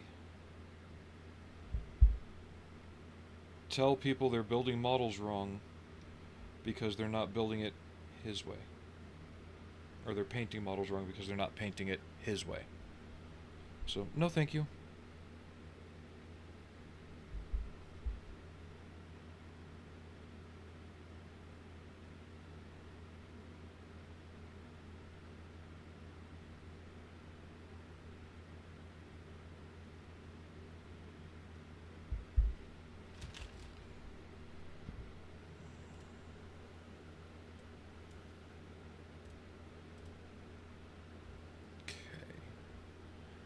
Get some more music going here. What was the other one I was going to use?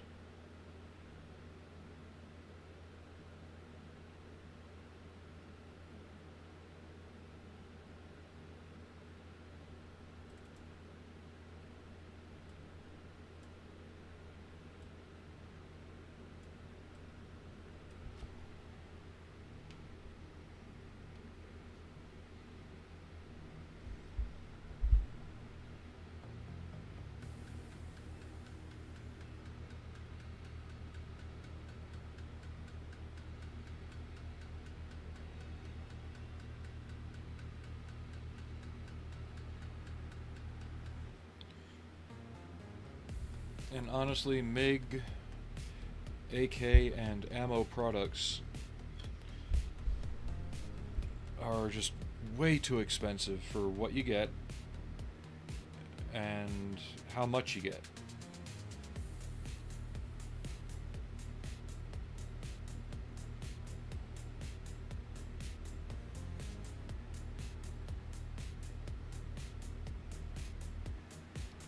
And some of the terpenoids I've smelled in them, I don't want that in my hobby room. I'm trying to cut out solvent-based stuff as much as possible.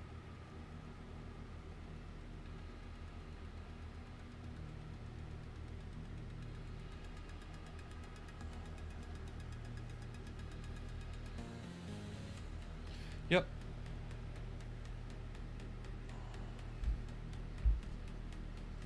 But he has outright told people, you're not painting it the way I paint it using my products, so I don't like it. I'm like, go fuck yourself then.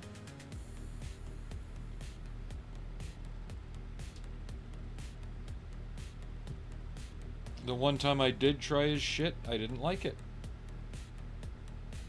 And this is back when he was nominally in charge of AK. Tried their paints. It was supposed to be an acrylic. It was very thick out of the jar, for one. It wasn't very old. It was one of the new paints. You know, I figured I'd give it a try. You know, everybody was raving about it. I figured I'd try it. And jar said acrylic, so when you think acrylic, what do you think? You can wash your brush in water. No. It hit the water and it clumped up like an enamel. And you either had to use 90% isopropyl or buy their specialized thinner in a very small bottle in order to use their paint. I'm like, nah. I'm gonna stick to the paints that are intuitive and more affordable and locally available.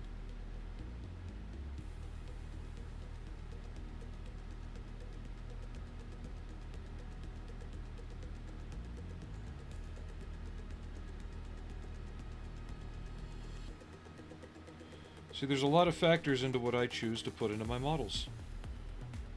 Affordability and ease of use is paramount.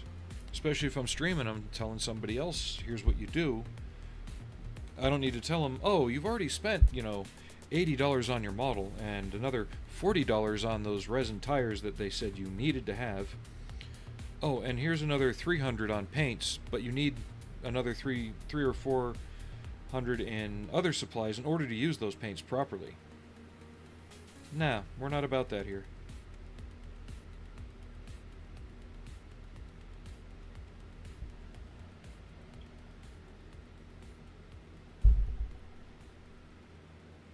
And I've just seen too many times people just throw that name around like it's God's gift to anything.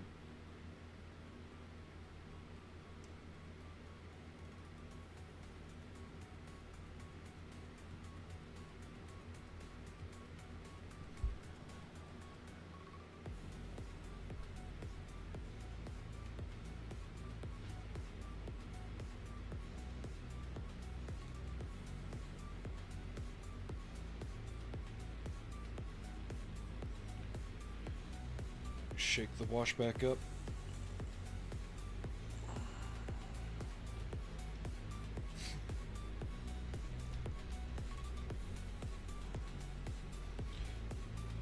Exactly, it's a hobby.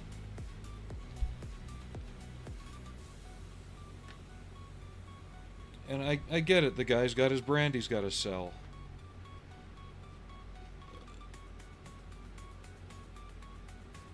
But at the same time, be sure you're selling it right, or else you're going to force people away from using it. Which is what happened to me.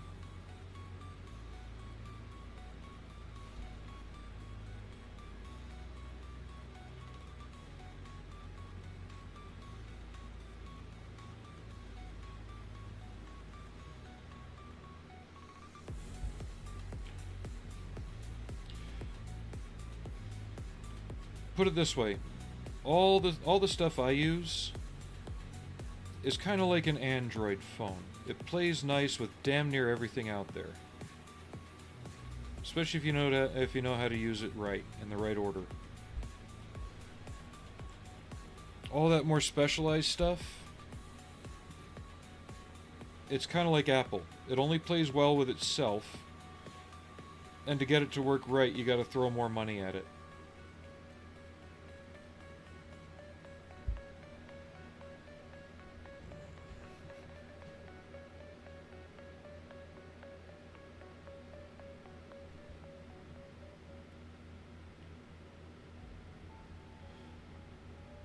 Oh, like right now, there's the...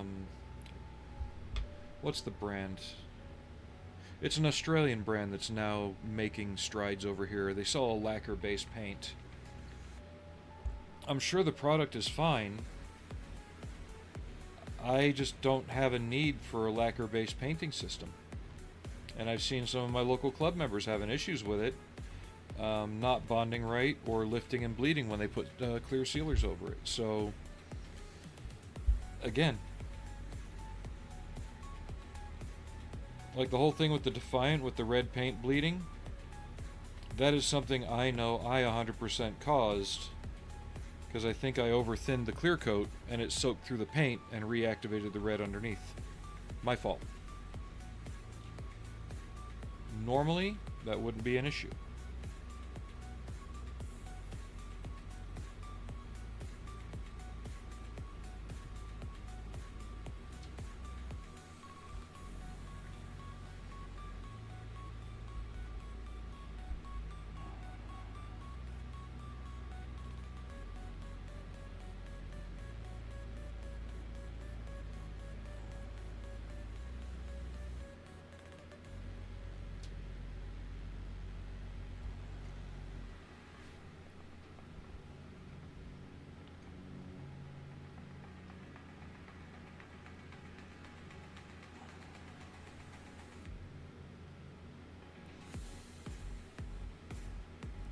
And even these days, a lot of that stuff they're selling somebody else's product at a cheaper price, rebranded.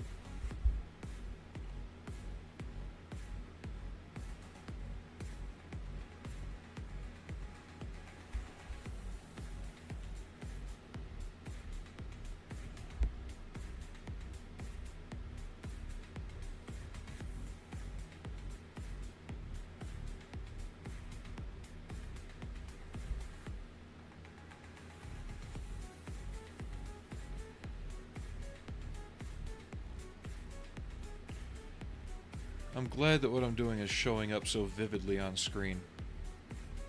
It really punches up what I'm trying to express with how I'm doing this.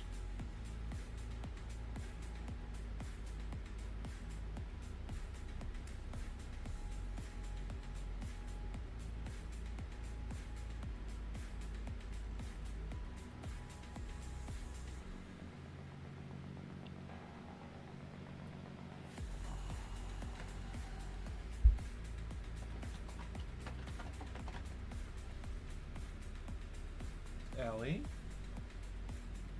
Allie, are you spinning in your donut? Yep, Allie's spinning in the donut. She'll get in it, lay on her side, and then use her claws and run around the inside. Like she just did. There's times she's done it where the thing's wound up on its side or flying into the air. So you might see it hop around behind me if you watch carefully enough.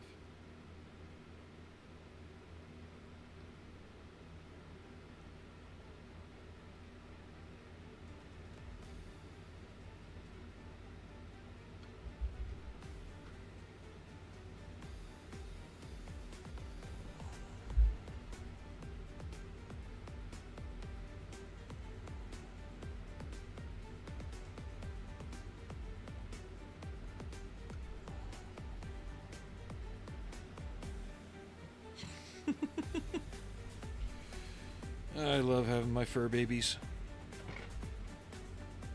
Oh, now you're on the... Oh, she's got the catnip rainbow on top now. Yeah, she's going to be going nuts here in a second. You can see her just over my shoulder.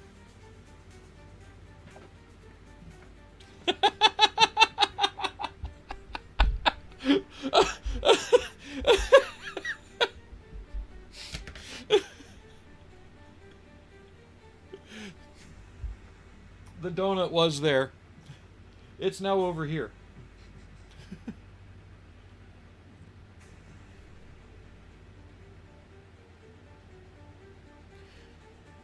I've heard good things about Hataka, and there's some companies where the color you need is only available through them. Like, there's Tongde just released a 16th scale Leclerc. I would like to get it. Nobody makes the base French green. France uses a variation of the Nitto 3-tone, but their colors are more vivid. Their black is a true black. Their brown is more of like a leathery brown and not as much of a red brown. And their green is like a more vivid, deep green and not Nitto green. Let me go reset the donut. And actually, it's been 2 hours. I'm gonna pause, take a walk around break, get something to drink from upstairs, and I'll be back in just a moment.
And we're back.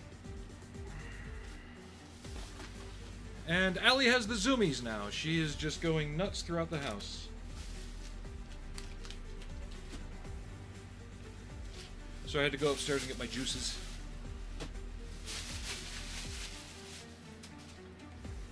Just got a mix of regular stuff and like V8 Splash, things like that.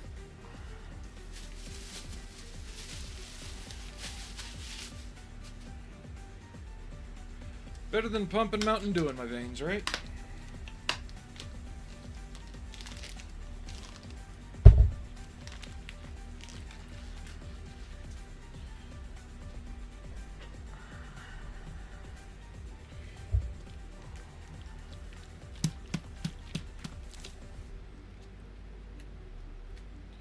And it's a bit better than Powerade, too, as much as I like those.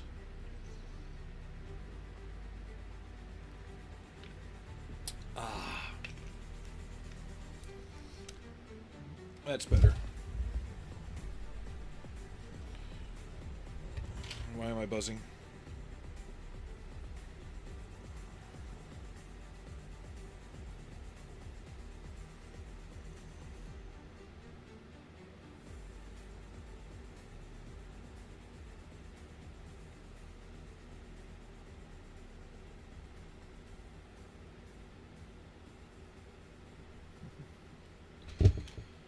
Alright, now that we've got that laid in, we're going to come in with some oily grime, oiled earth,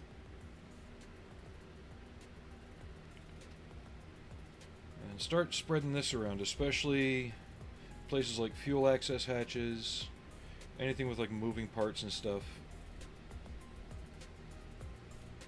Probably use it underneath as well, because this will contrast really well with that black belly.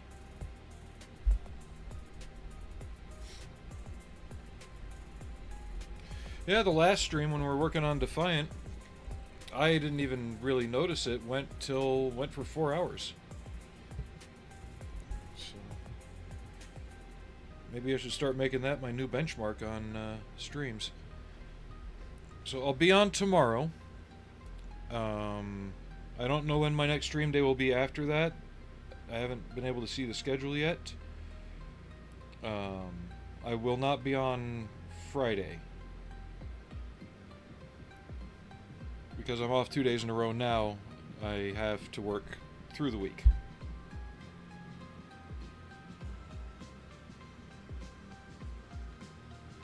But that's just how the cookie crumbles now.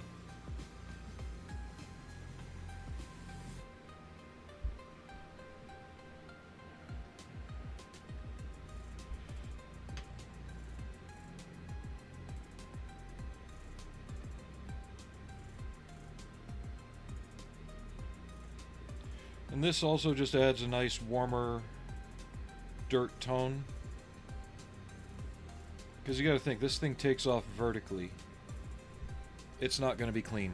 Not on top.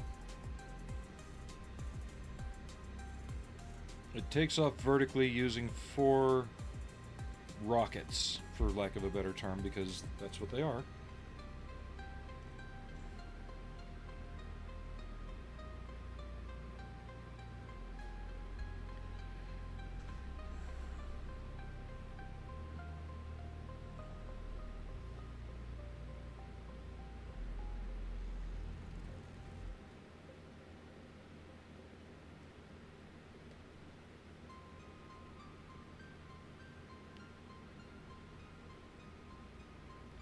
For some reason this mix reminds me of the music used in Eve.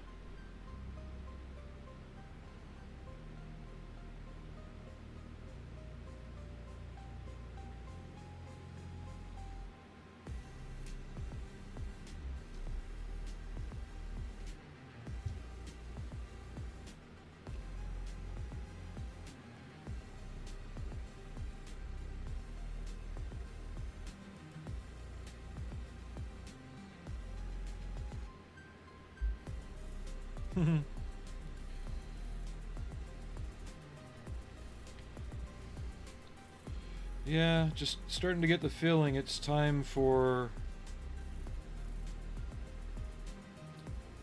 a new tank. And I don't mean that Leopard prototype that they supposedly have, that they call the Panther.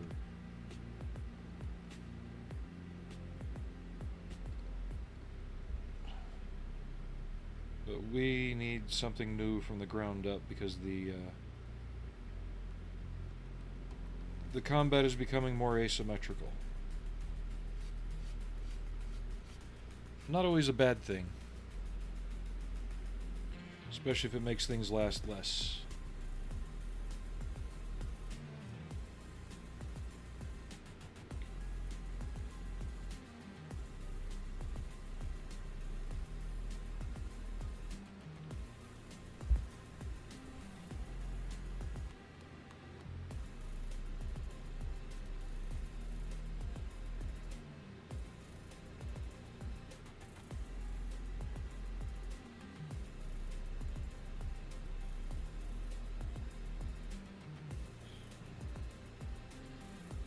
But I'll do my best to be on tomorrow.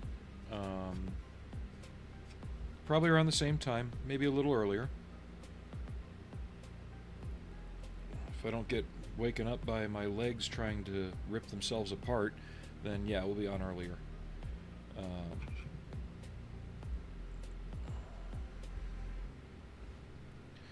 I like how that's just outlined enough.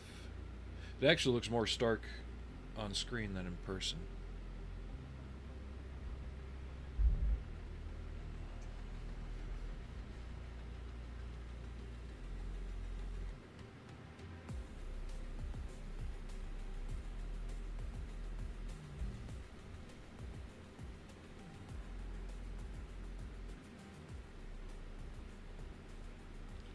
My biggest worry was how things were going to tie in with this stripe.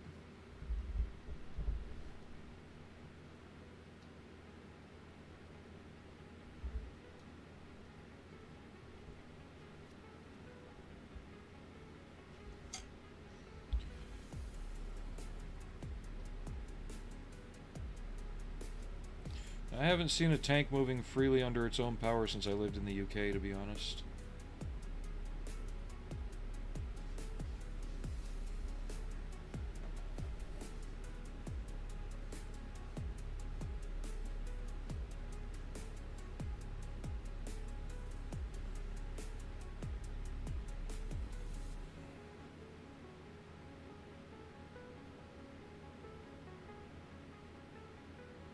And by that I mean in person.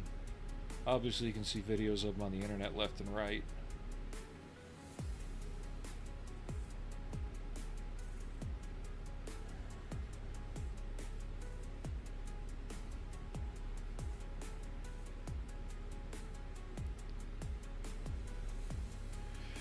That's kind of what I was going for with the gradient on it and everything.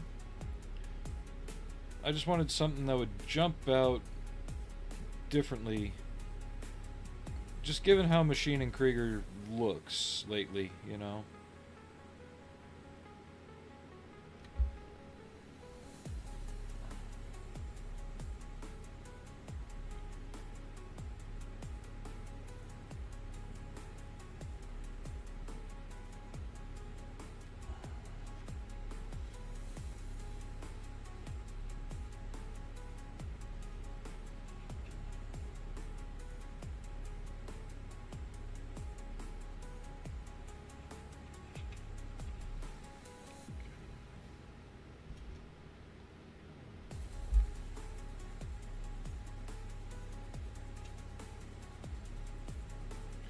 I still have to dig through my spares bin and see if I can find my old, my spare pilot figure for the Falk that I didn't use. Because I want to rip his helmet off and put it in here and do some other things, like just some wiring and things like that from the canopy.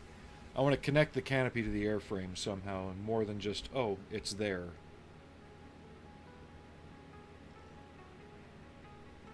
Kind of like if you get into a Hind cockpit or a MiG-23 cockpit, you see like dials mounted on the canopy frame and fans and things like that, you know.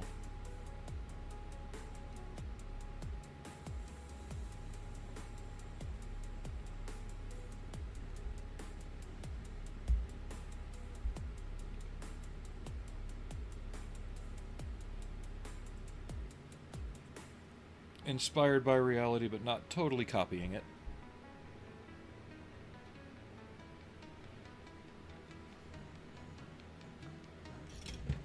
Whoopsie. Yeah, these little tails just knocked over my paint bottles.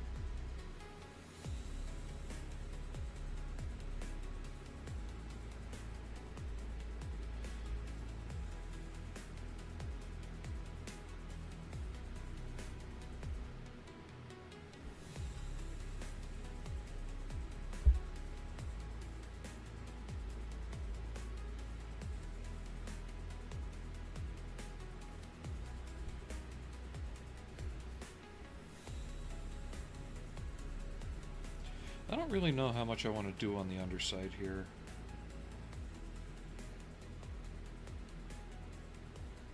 Mm-hmm.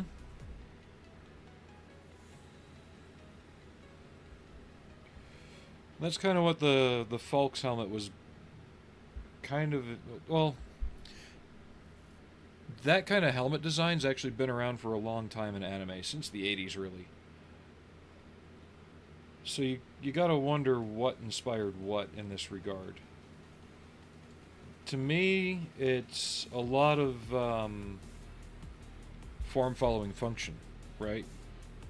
And they just happened to get lucky when they thought of the idea back in the 80s for sci-fi, and it just so happened to be that it was the right call.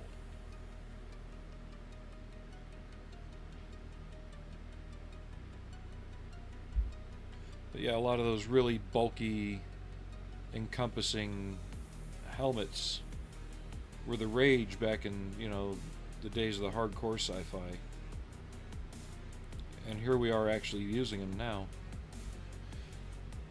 Maybe I'll do the belly weathering more once I get the engines in place, because I'll have an idea of what needs to go where. Oh! And...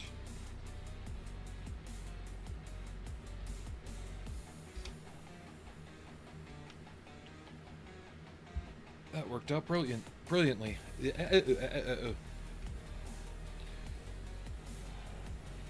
I'm not Englishing very well today.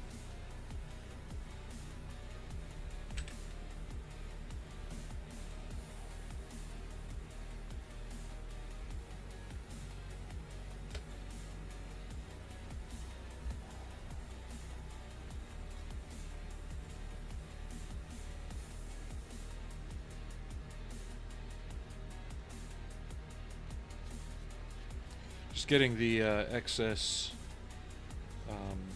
paint mask off there. I wonder, where is it? Where are you, little pencils?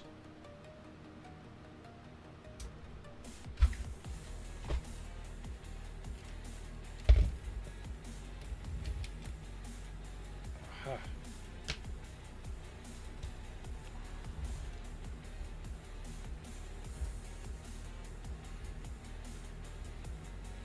Could have sworn I had another dark gray one in here.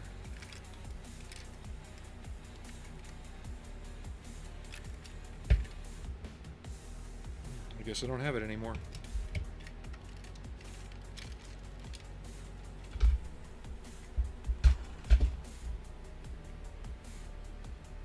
Okay.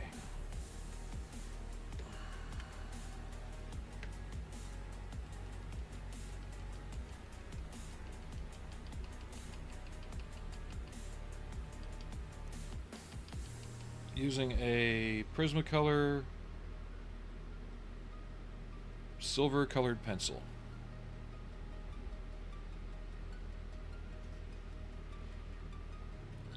Well, aside from the actual starship and transporters, look how much of what was once considered like hard sci-fi in Star Trek is now commonplace today.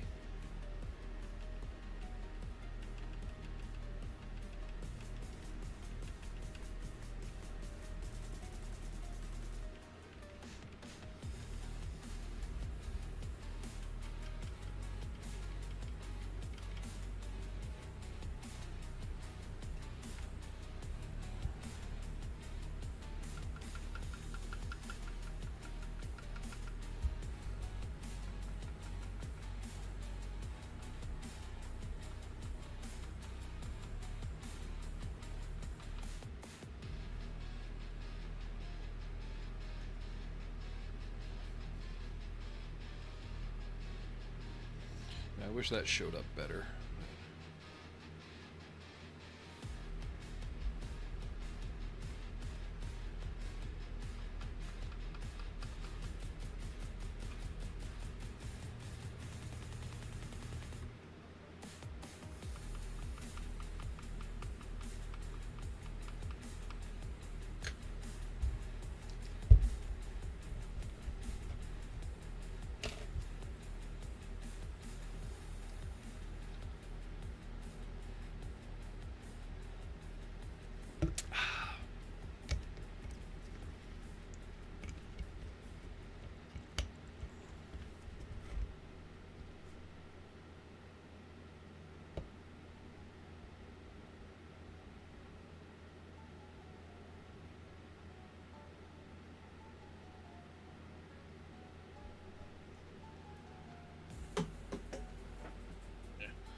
I'll get it in the garbage can later.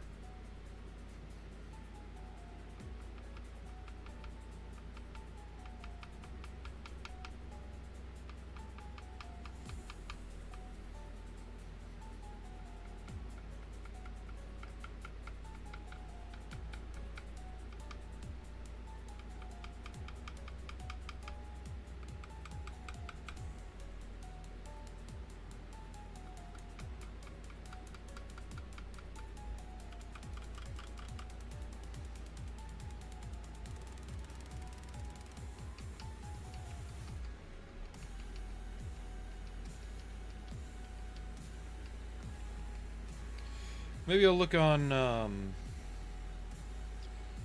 Thingiverse or CG Trader and see if there's any kind of like generic sci-fi boarding ladders and equipment like that I can print out.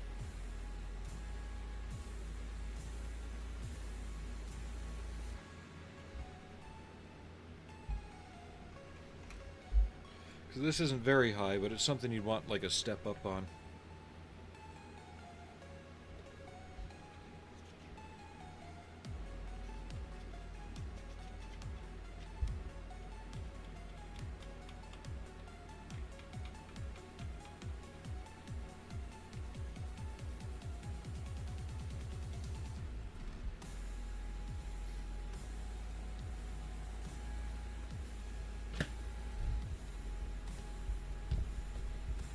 Where did it go?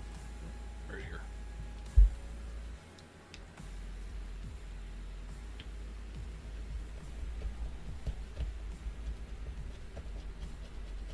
But we'll go for at least the usual 3 hours today. If we go past that, cool. Get my trash can closer.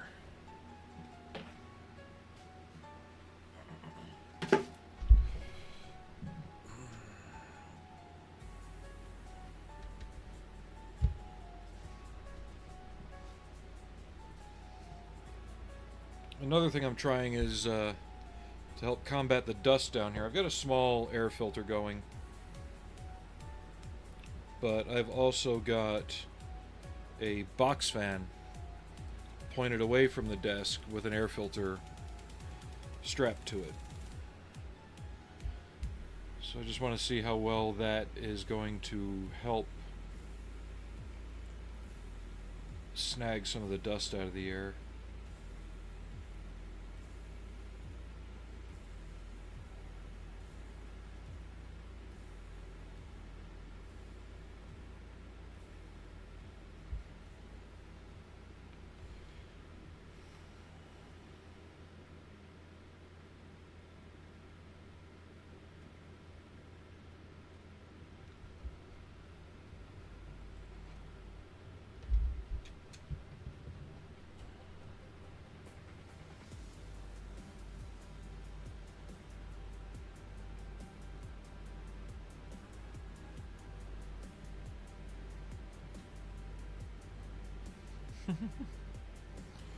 No, this one I'm actually looking for something a bit more like normal flight suity.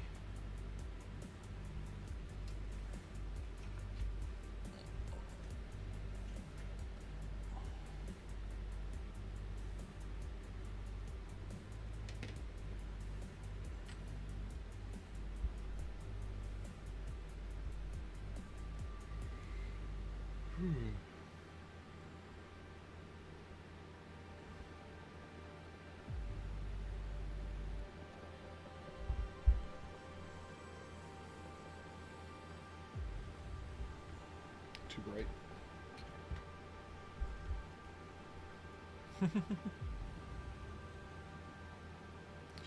No worries.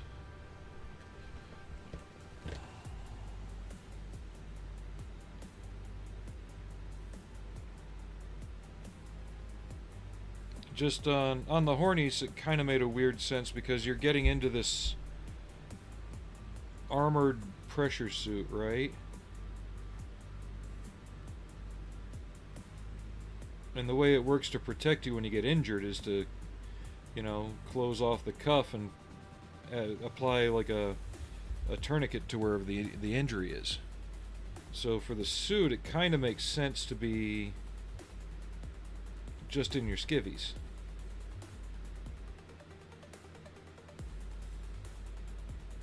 But for this, I'd want something a bit more normal flight suitish.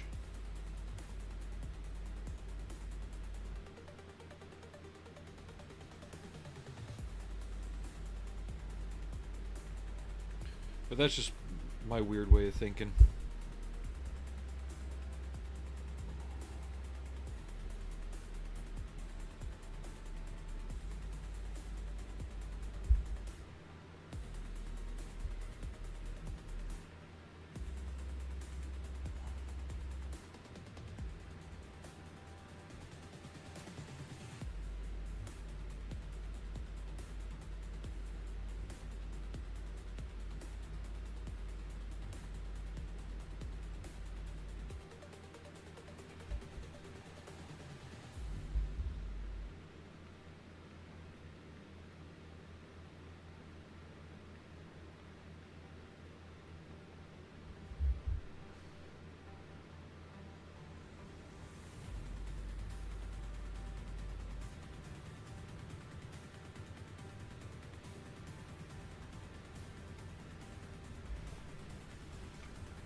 I know they're not showing up too well on stream, but those are the little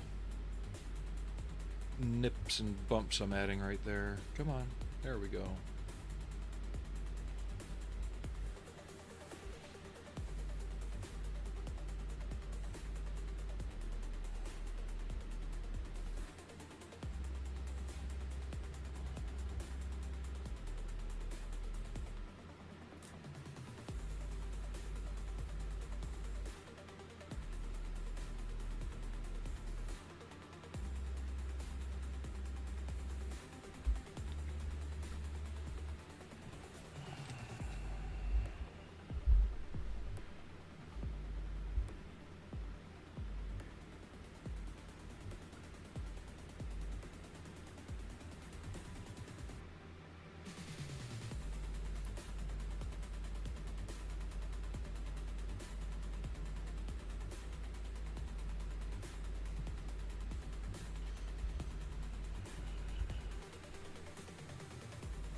That depends. Are you a modern American game company? That's a rabbit hole we don't want to really dive into.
It's okay. It's just funny that in the past 4 or 5 years there have been certain games developed by certain companies that haven't done well. And there's plenty of other YouTube creators that, you know, cover the hows and whys of that. I just thought it was funny. And meanwhile, companies like Shift Up do the exact opposite and make some of the more well-known and fun-to-play games. Ian Blank, thank you for following. How are you doing today?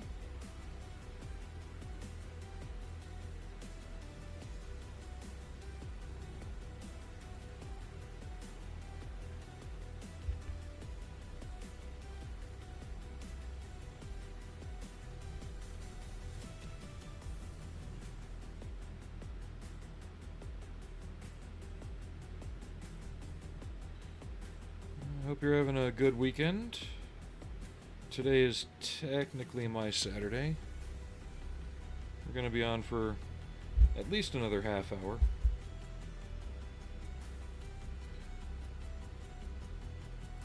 Things pick up radically. Probably stay on longer, but if they stay quiet, we'll be on for our usual time. Oh, thank you. Yeah, I try and focus on more of a, I don't want to say beginners, but a budget-friendly approach. I don't get into the expensive stuff like AK, ammo, all that. We've had our discussion for that company today. But more of what you can do without that. Right? The simpler, more easily found methods and tools and materials.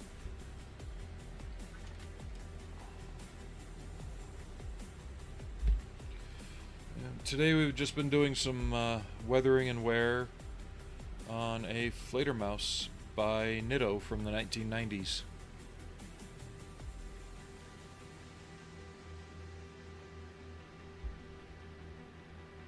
It's part of the Machine & Krieger universe.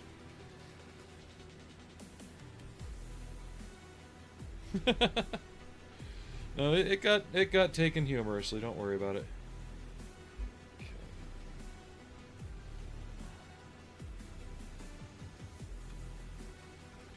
You didn't make me spill my glue.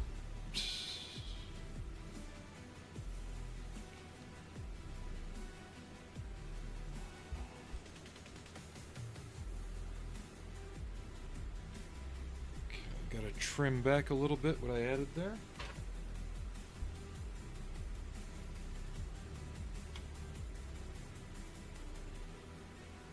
You won't see this when it's glued together.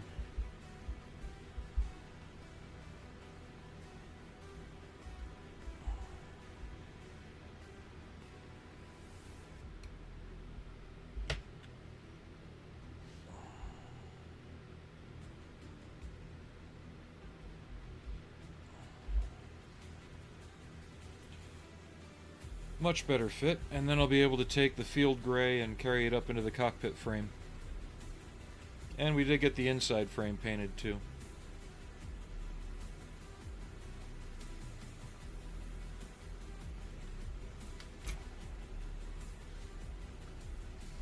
First, a damp paper towel. Make sure I get my fingerprints off the inside before I glue it on.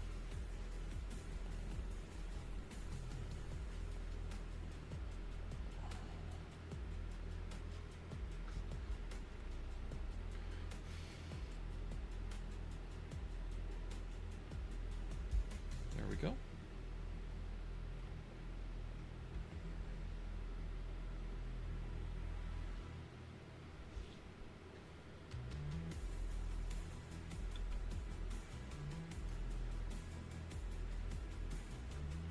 It really is that simple. You don't have to overthink making something look a little beat up.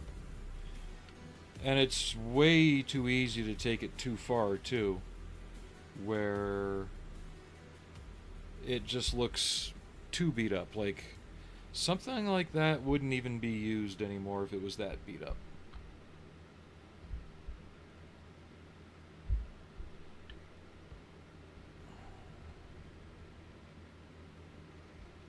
Or it would be taken back and fixed and then returned to service.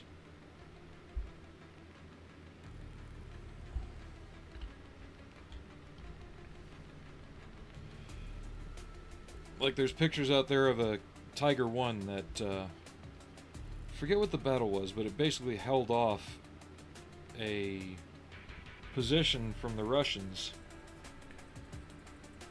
and it got shot to hell with everything they had. And it made it back to its unit, but it was so heavily damaged it was retired. Like there were scoops and gouges all over the hull.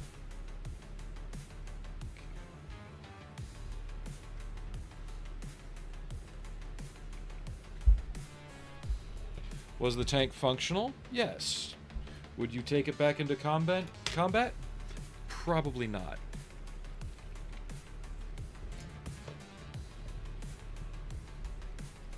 And same thing with the King Tiger. It was completely immobilized, so they just turned it in. It turned itself into a bunker, and the crew just kept going.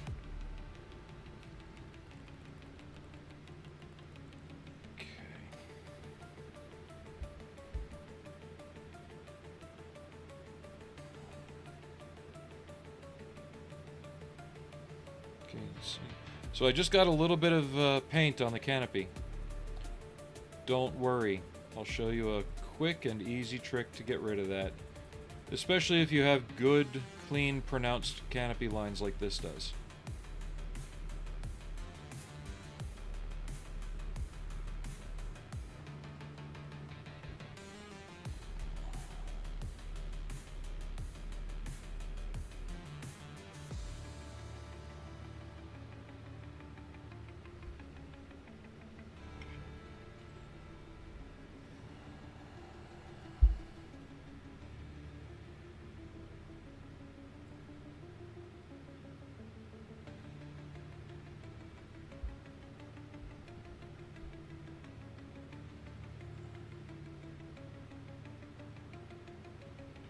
Yeah, there's a big difference between worn and weathered and basically something ready for a scrap pile.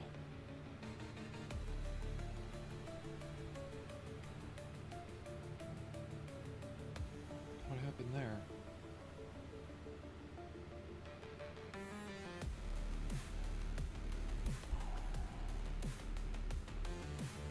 That's not right.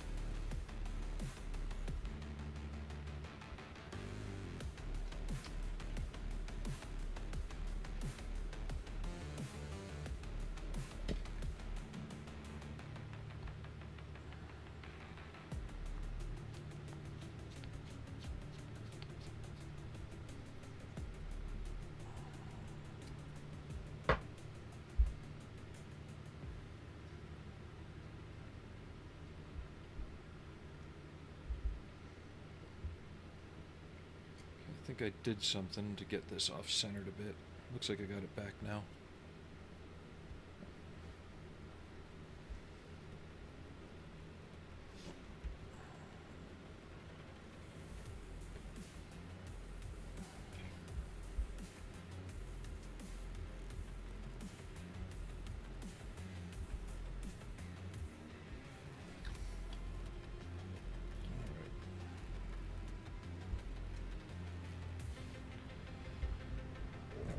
So, a couple methods you can use. You can use either a wooden toothpick or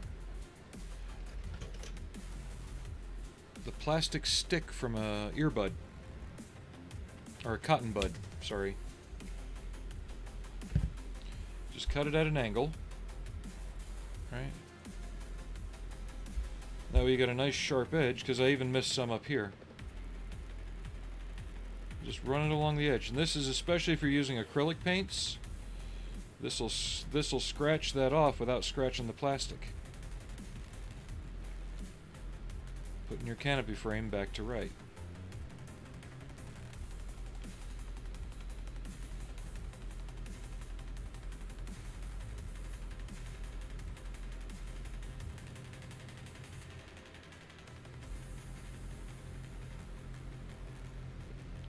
Toothpick works too, but it can possibly scratch the canopy if you push too hard.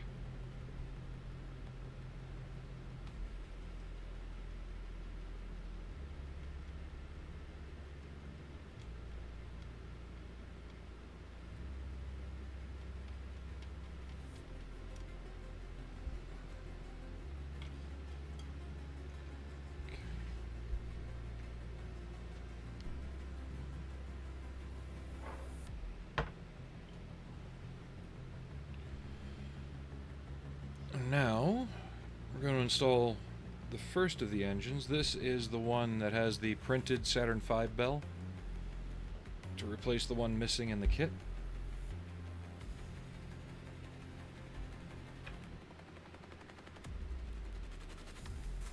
Now there is a big flaw in the print, but I am not going to tell you what it is. If you can see it, more power to you.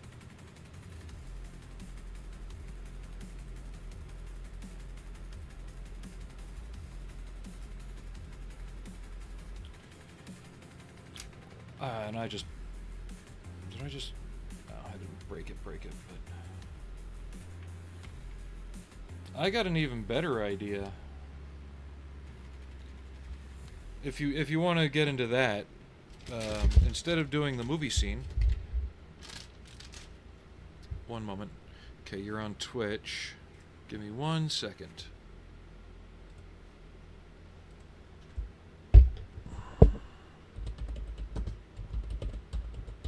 There was a real Sherman named Fury.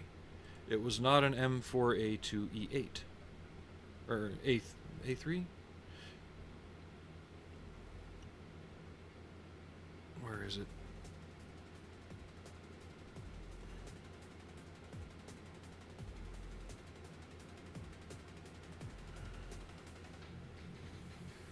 But it saw battle in Normandy. And there's a famous picture of it showing the right-hand side, where you can clearly read the name Fury.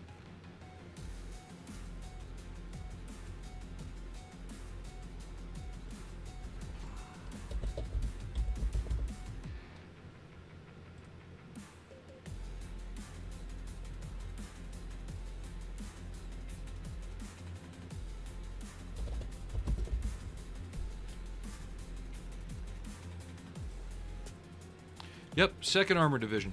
Here we go.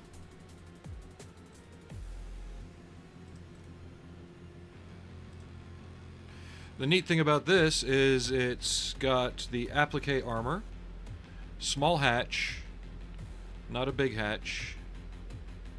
So yeah, give me 1 second.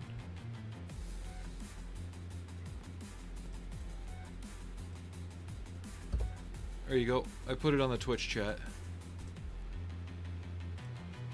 And if you're gonna go that far, why not do the real thing?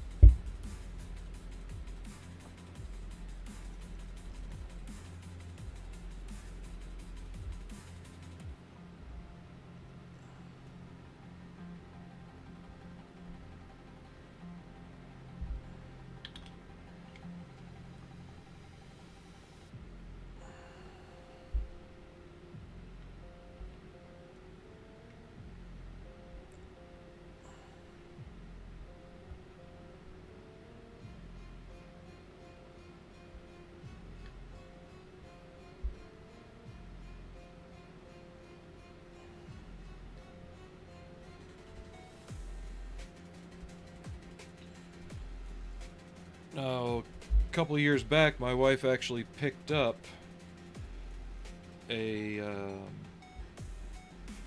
Tigan M4A3 76W Sherman.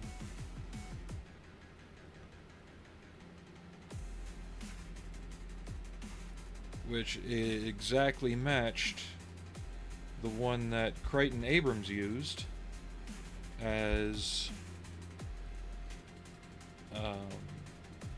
Thunderbolt, one of his Thunderbolt tanks. So I did that up in that scheme with the whitewash in 16th scale.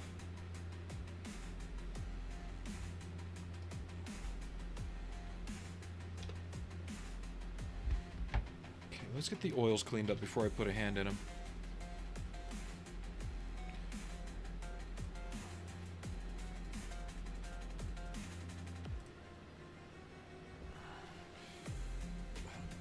That soldier is probably the platoon sergeant.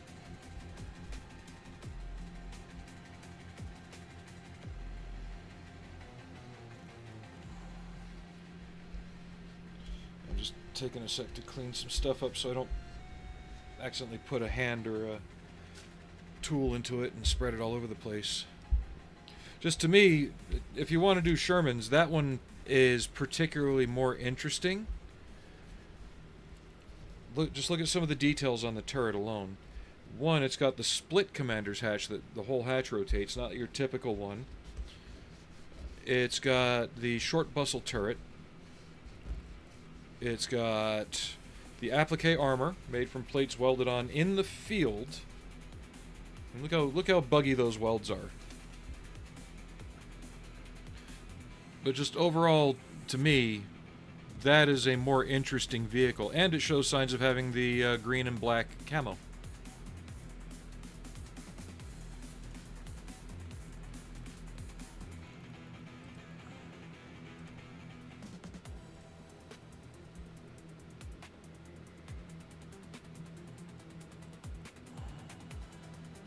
And that was during Operation Cobra in 44. Yep, it's not an Easy 8, so easier to find parts for, maybe?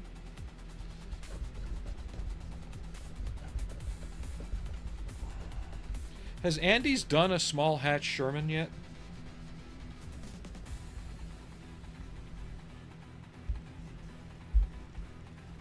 Or I should say, has TACOM, under the Andy's Hobby Headquarters label, done a small hatch Sherman yet?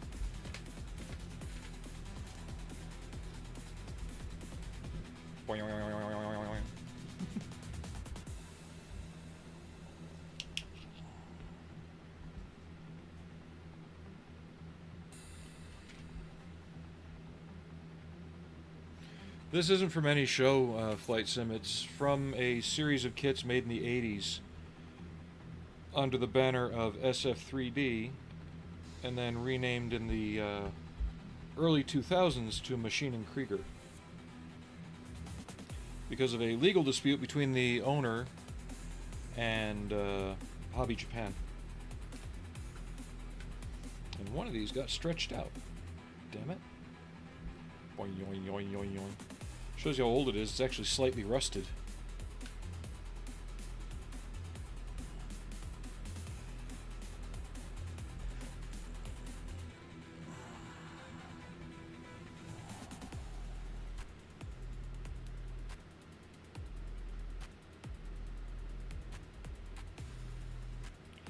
Don't get me wrong. As a proprietor, Andy's a good guy, right? Runs a good shop down in Phoenix. He lived just a couple blocks, or his shop was just a couple blocks from my dad's old house before they moved back to Florida. So the few times I visited my parents in Phoenix, we always went to Andy's shop. And I never came away without something, you know?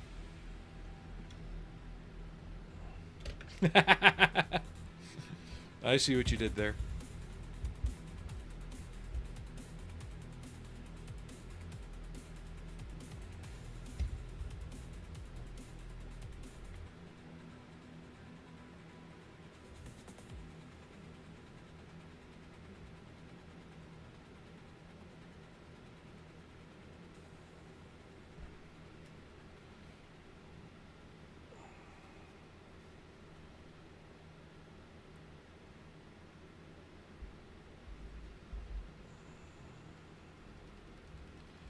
And good luck finding them now at decent prices.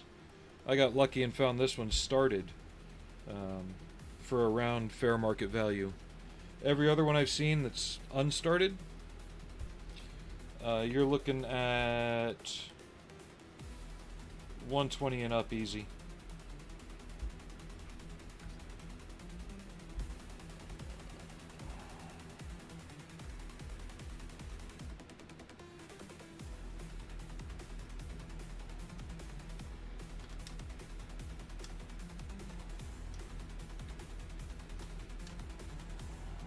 Come on.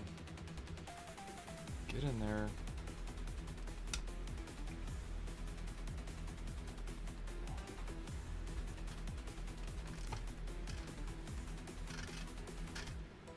There we go.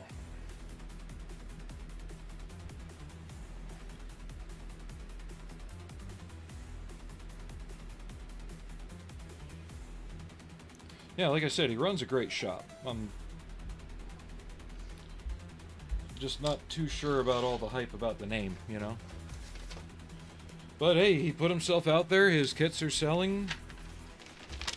Or the kits with his shop name on it are selling, so... What do I know?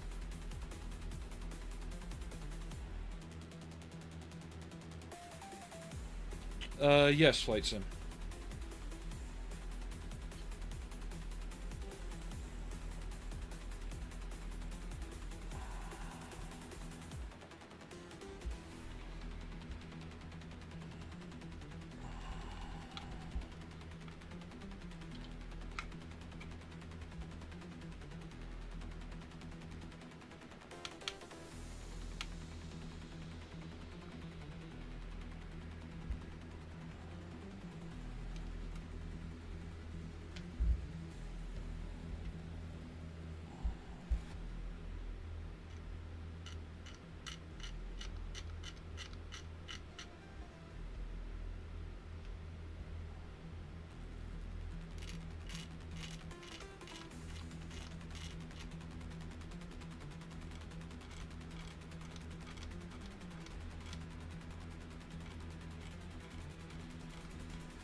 And I actually had to hunt for a couple of months to find this particular one. Because all the ones I was finding were in that 120 and up price range. Then I came across this one. The stars aligned and I just said fuck it and pulled the trigger.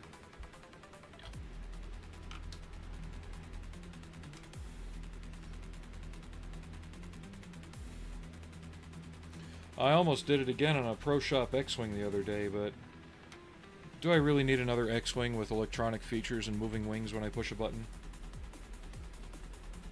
Well, maybe since I don't have one to begin with, but you know what I mean.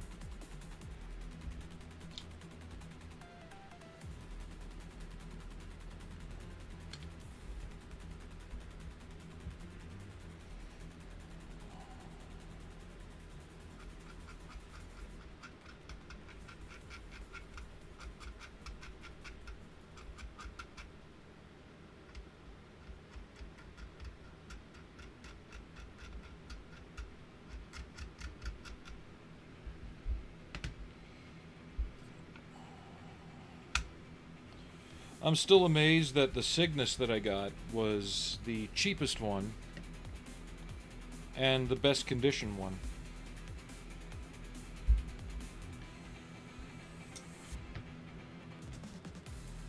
Which is now about to be rendered moot when they re-release the kit. Hopefully this year. Haven't seen any updates on it whatsoever. Wonderfest is the end of next month, so maybe we'll know something then.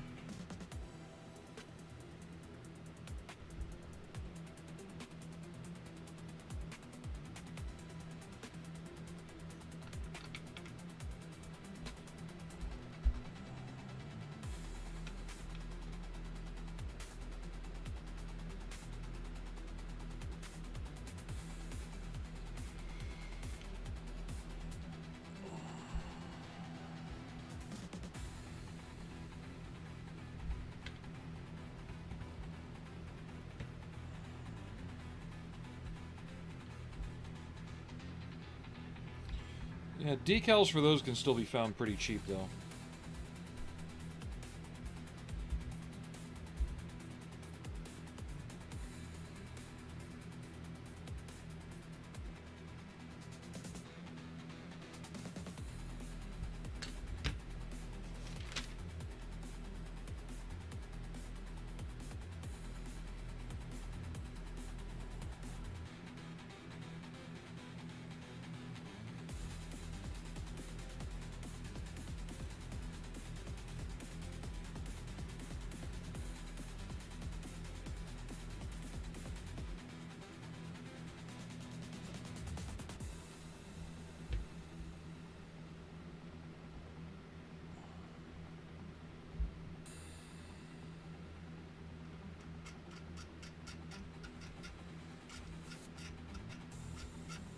Oh, and who was it that helped me find that link to the Freightliner on eBay? Because the main reason I didn't buy it is because the kit itself may have been cheaper. They still wanted like 50 bucks for shipping. So, I'll just keep waiting until I can find it. Italeri kits are just stupid expensive across the board right now.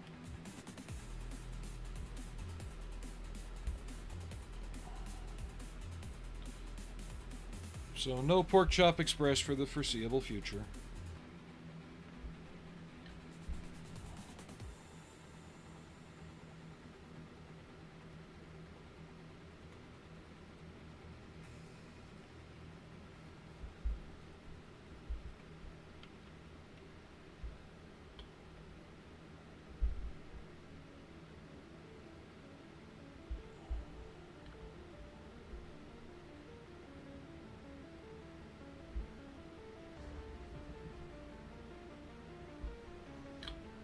Yep. It's all FOMO, fear of missing out.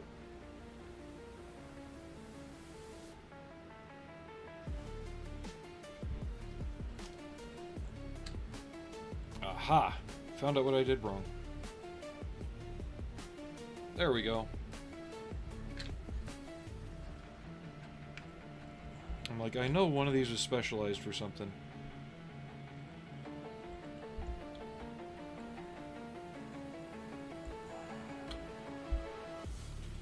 Problem is I had all the parts off the sprue, so I couldn't remember which one was which.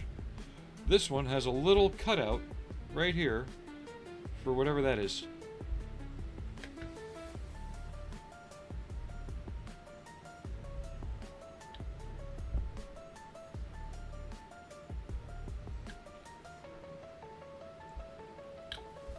Like, I've always been talking about getting the Nostromo from Alien. I'd really like to get the vinyl kit. I don't want a printed one. None of them seem right to me. But the only other way to get it is a recast resin kit of the vinyl kit from Monsters in Motion. Two main problems. One, it's a recast. And two, I don't know if they fixed any of the warpage in the vinyl before they recast it. So it could be severely misshapen.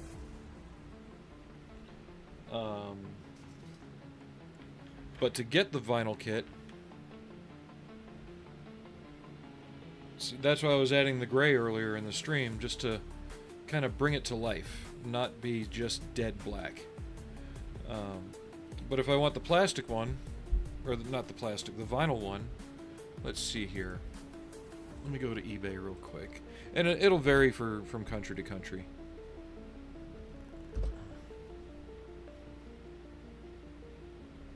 I put one or two on my watch list just so I can keep an eye on it.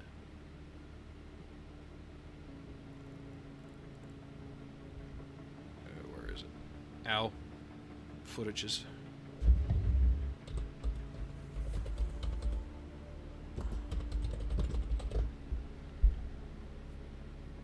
Okay, so there's one 325 bucks, unbuilt, and this is the Halcyon kit.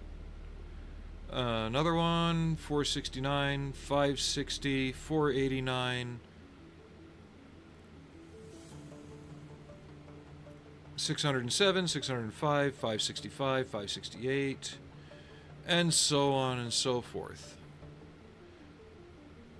I know Round 2 has the license for Alien.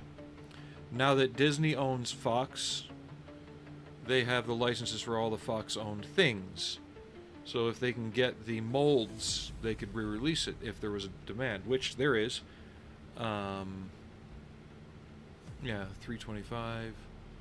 The only other one, which I'm not even finding on eBay anymore, which is telling, was the Monsters in Motion kit, which was resin for 200.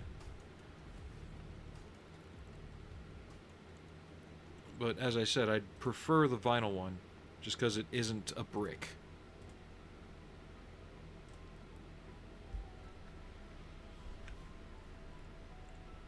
So if any of you have one of those in your stash, just gathering dust, let me know.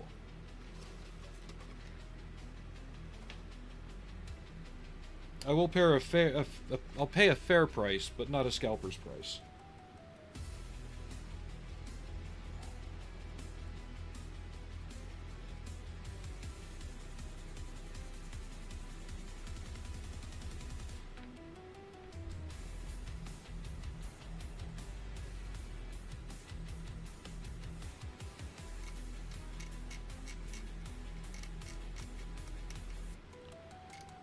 I'm just hoping one day I come across one at a yard sale. Hey, mine. And is it me, or... like, one big thing that happens around here, I actually don't like it, is people have their estate sales, right?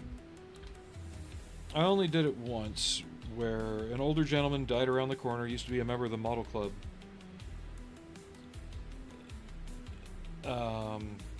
They had his estate sale and sold off all his models. I don't know, that didn't feel right to me.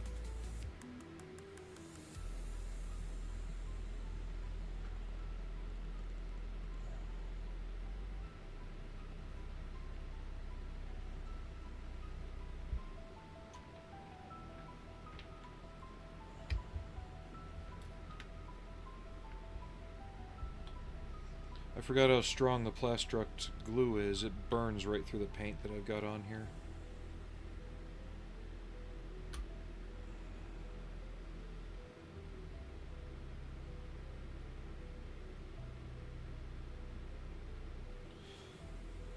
So what I'm doing is I'm trying to get all the engines and stuff in place, because that'll help me figure out the weathering. We'll probably end stream shortly after I get these installed, because I want to let everything dry.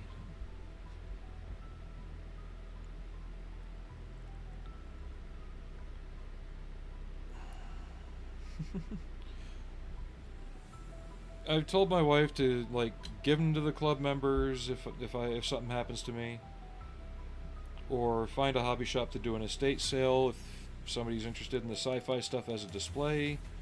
See if there's a museum that'll take them.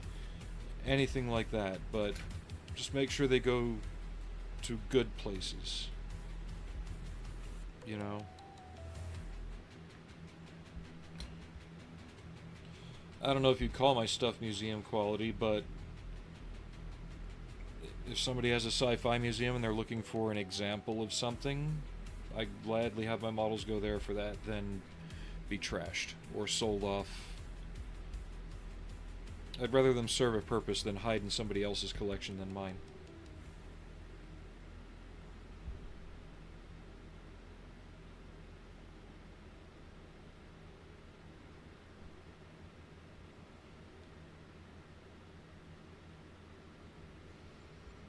Okay.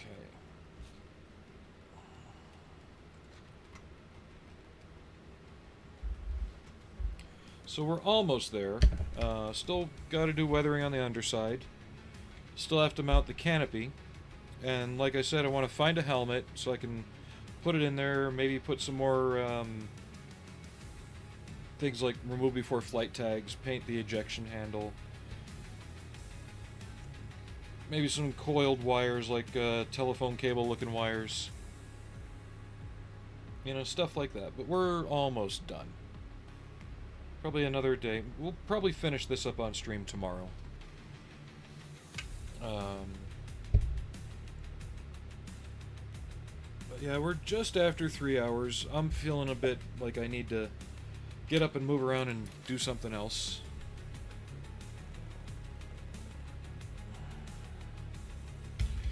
Collectibles of a sort, Alex. To the right person. Most other people just wouldn't care.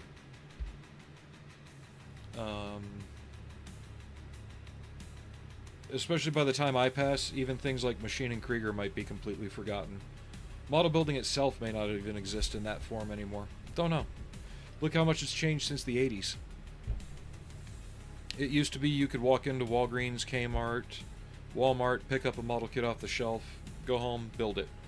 Nowadays, it's become so specialized that it's part of the reason the hobby's reach isn't out there anymore is not everybody has access to the environment to make it, to find it, to get the resources. YouTube videos are one thing. It's not the same as seeing how it happens in front of you, right? So that's where the need for clubs, hobby shops, social events with it, things like that. That's like what we've talked about with my hobby shop idea, to hopefully change it, is to kind of implement that again. Get away from that in the basement aspect of it. And I guess that's part of it here, too. You know, just people seeing it, people doing it, not just, oh, look, plastic model, you know? So, yeah, we'll get back on this tomorrow. I just want to give time for things to dry, like the canopy, the engines, and all that.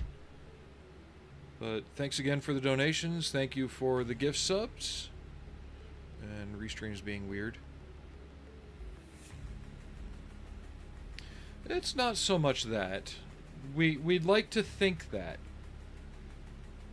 If that was the case, though, why is it certain things are coming back? And it's not just nostalgia. There's a new group of people discovering certain subjects that are coming into the hobby. It's out there. Maybe not in America, but it's out there. Japan has model kit commercials. Germany has model kit commercials. Even England had them. I haven't seen them here. Why not? You know, you want to... If you really want to get people's interest in activities and things, you need to get the knowledge of it out there. I have not seen a model kit commercial on TV since Gundam Wing was on Cartoon Network on Adult Swim. That's the last time I saw a plastic model commercial on TV in the US. And that was just on Adult Swim to market the model kits for the show from Bandai. That's the only time I recall seeing a model commercial. So I bet if round 2 got a wild hair up their ass and made commercials, I bet they could almost corner the US hobby market in terms of cars and sci-fi. They don't do much armor or aircraft, but they could almost corner the US market for that. Ah, my face. It could be a positive as long as the files are handled right. 3D printing helped save this model. This almost wound up in the trash. This was missing. But I was able to find a Saturn V nozzle, scale it to the right size, print it out, and glue it on. Save the model. Where it could be a detriment is with the scanning or the reselling of files. The reselling of files, definitely. So you've got Creative Design, ES Monster, CA3D, Sanix, all these other file creators, right? They make files for a lot of the figures you see me printing on stream. I buy them straight from the person who makes the files. I don't buy them off Etsy. I don't buy them off eBay. I buy them from CG Trader once I've verified that store is that person, and I buy them there. What hurts is when somebody else puts the files up on Cults for $2. That's not that store. Or they'll even put them up on CG Trader next to the same person and undercut them. So why does the person who made the files originally want to keep doing it if somebody's going to take what they've put their hard effort into and sell it for pennies on the dollar just to make a profit with not putting any effort into actually making the files? That said, the files have to be reasonably priced. I know a lot of people price their time differently. Like Blackout. There's the Transformer figure I'm working on. Amazing model. I've seen ones just as detailed of other characters going for $500. Sorry, I'm not paying $500 for that. The kit is not that important to me for that. I don't care how good the detail is. It's not $500 important. But it doesn't mean I'm going to look for somebody else rehosting it. I'm just not going to buy it. That's how you speak with your wallet. But for decent figures, $6 to $30, depending on who's selling it, I'll pay that all day for most files. Especially for really, really well-detailed files where you can tell that person put time, effort, and research into what they're making. They didn't just sculpt a girl in a skin-tight outfit and throw it out there. They have cloth texture, small nicks in the metal of a weapon, you know, just little real subtle stuff like that, kind of like the old sculptors back in the day for resin kits. You know, the more time and effort they put in, the more detail they put in, the more likely I'm going to buy it, you know. More people do than you think. It's just everybody wants it cheap and wants it now these days. And, you know, it's all up to what I feel like doing. And it's also availability. Digital files aren't going anywhere. Unless the person's digital store goes down, they're not going anywhere. And like Shapeways, that was a loss. I was seriously considering getting that 6-foot-long Cygnus so I could do a more accurate one. Shapeways doesn't exist anymore, so those files aren't for sale anymore. No one can do that ship anymore. Not in that way. My father, however, did meet the person who made that one that's on RPF and YouTube. Lives in Florida. He ran into him and at a contest over the weekend.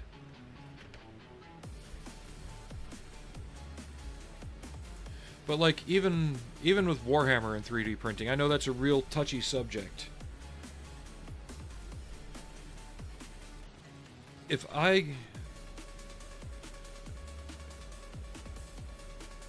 hear you, Nub. Forge World is kind of digging their own grave, and so is Games Workshop by extension. Because you go on their site, half of what you want isn't available. So, what are you going to do?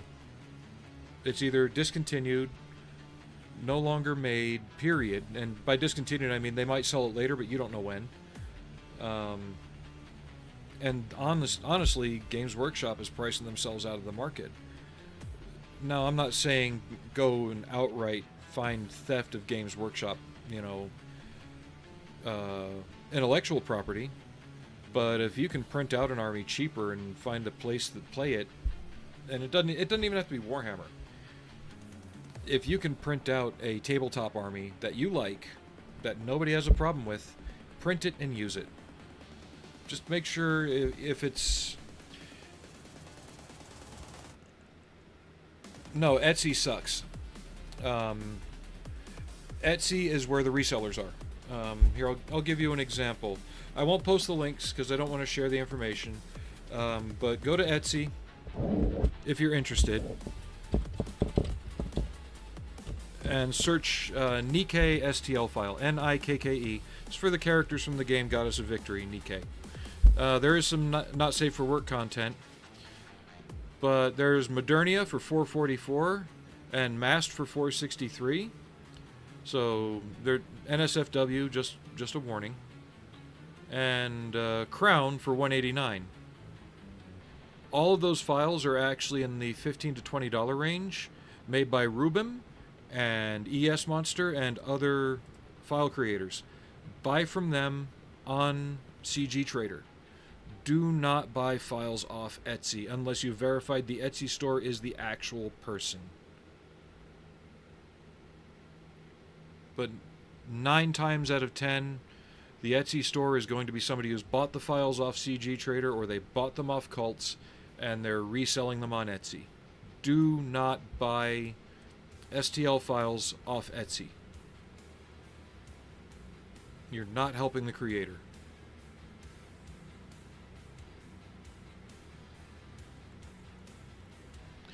A lot of times, if you find one in Etsy, look at the files.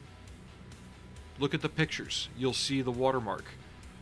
Like there's one, it's Marciana, the bunny version of her, by Kuru Figure.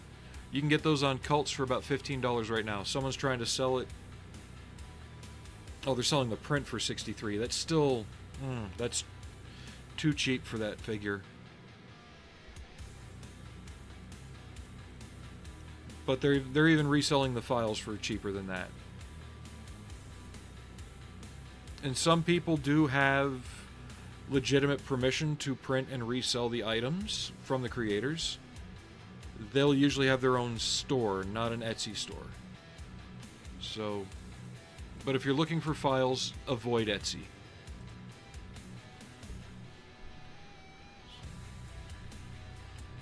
But if you find files for an army online that you like, and it's not like legit stealing somebody else's IP, get them and print them, you know?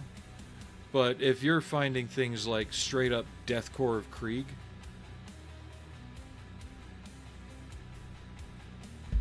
if the prices are the same, like factor in print time, resin cost, and all that, if the end result is still about the same price as buying the Games Workshop one, buy the kit. You know, buy the real kit. Especially if you find it at a brick and mortar store that is like a friendly local game store, not Games Workshop, but like just a random gaming store. If the gaming store has it, it's already been paid for. Games Workshop has already made the money. You're not hurting Games Workshop if you don't buy it. You're hurting the store if you don't buy it. So buy it from a local store. If you want to make a point to Games Workshop, don't buy from them. Don't use their online store. Don't go to the Games Workshop stores. Buy from the mom and pop shops. That way you're still supporting the mom and pop shop, but you're not feeding directly to the beast. If you want to get into that. But that's a whole different discussion for a different day. But essentially, back in the day, what used to be common was the thing known as recasting, where somebody would make a resin kit. And say Wonderfest Japan, there would be a limited day where a limited number of kits would come out. Sometimes the kits would get re-released every year, so they'd be available. But overall, the kit would only be available at Wonderfest that day, and there might be 40 in existence in the world. So what happens is somebody in China contacts somebody in Japan, hey, go buy this kit. Send it to us. So now, for the outlay of just the $200, the guy in China now has the resin kit, which they then dunk into RTV and cast their own copies. They sell them on eBay, $35. That's how you're getting these 6-scale figures of resin figures from China, $35. It's because they're using crap resin, crap casting. Yeah, it's the 3D printing version of recasting. But they don't have to do anything except spend $15 for the original files, and they can sell them for $5. So somebody out there looking for it will go, ooh, why should I pay $13 here when I can pay $3 here? That guy's making 10 times more money off the $3 sale than the guy for $13 now, because he's stealing the sales. So on Etsy, look for watermarks. Once you find the watermark, it's usually the creator's name. You can search the name on Google, search it on CG Trader. You find that, you'll find their online store because not everybody sells on CG Trader. Once you do that, support the original person. Like the one character I've got with the 2 MP7s with the mags all on her chest and everything. I found that character on Etsy for like $3. I did a reverse image search and actually found the artist Gumroad store and supported him there.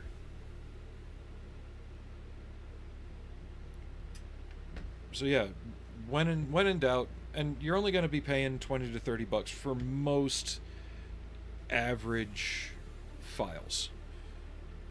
There's some that are more, some that are less, but your average is going to be somewhere between 15 and 30. It's really not that expensive.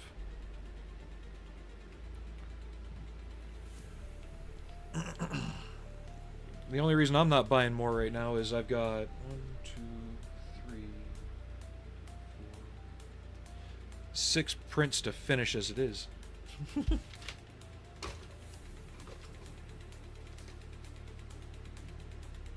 Do what now? Yeah, just do what you can to support the original creator.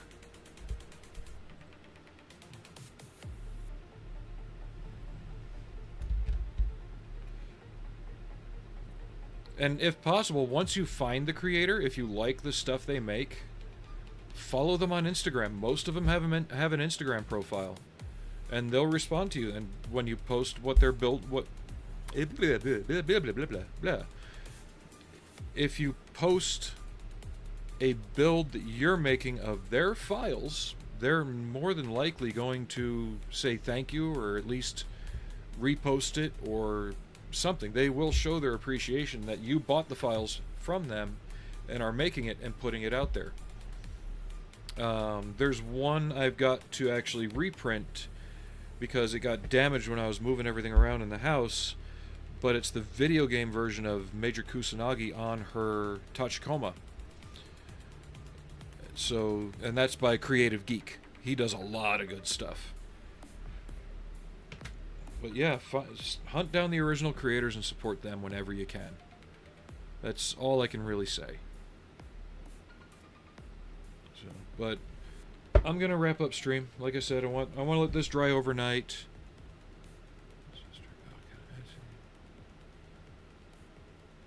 Yep. And if you have a CG Trader link, you can throw it up here all day long.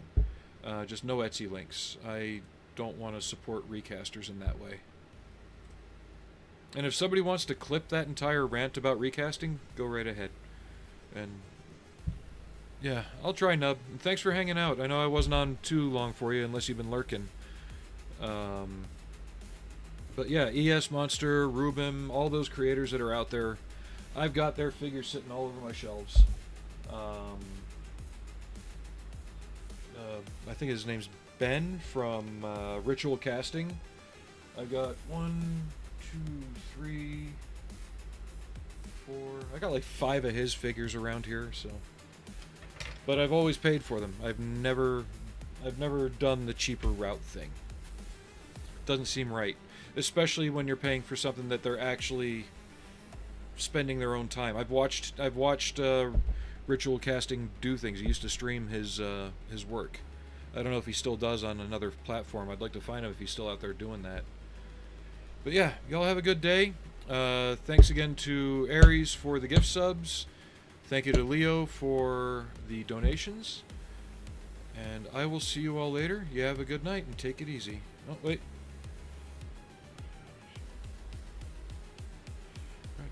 Yeah, thank you, Alex. Take it easy. Hope to see you all tomorrow. I'm going to be back on about noon my time. If you need to adjust your clocks, it's 3:19 right now if you need to figure in the time difference. But I'll see you all later.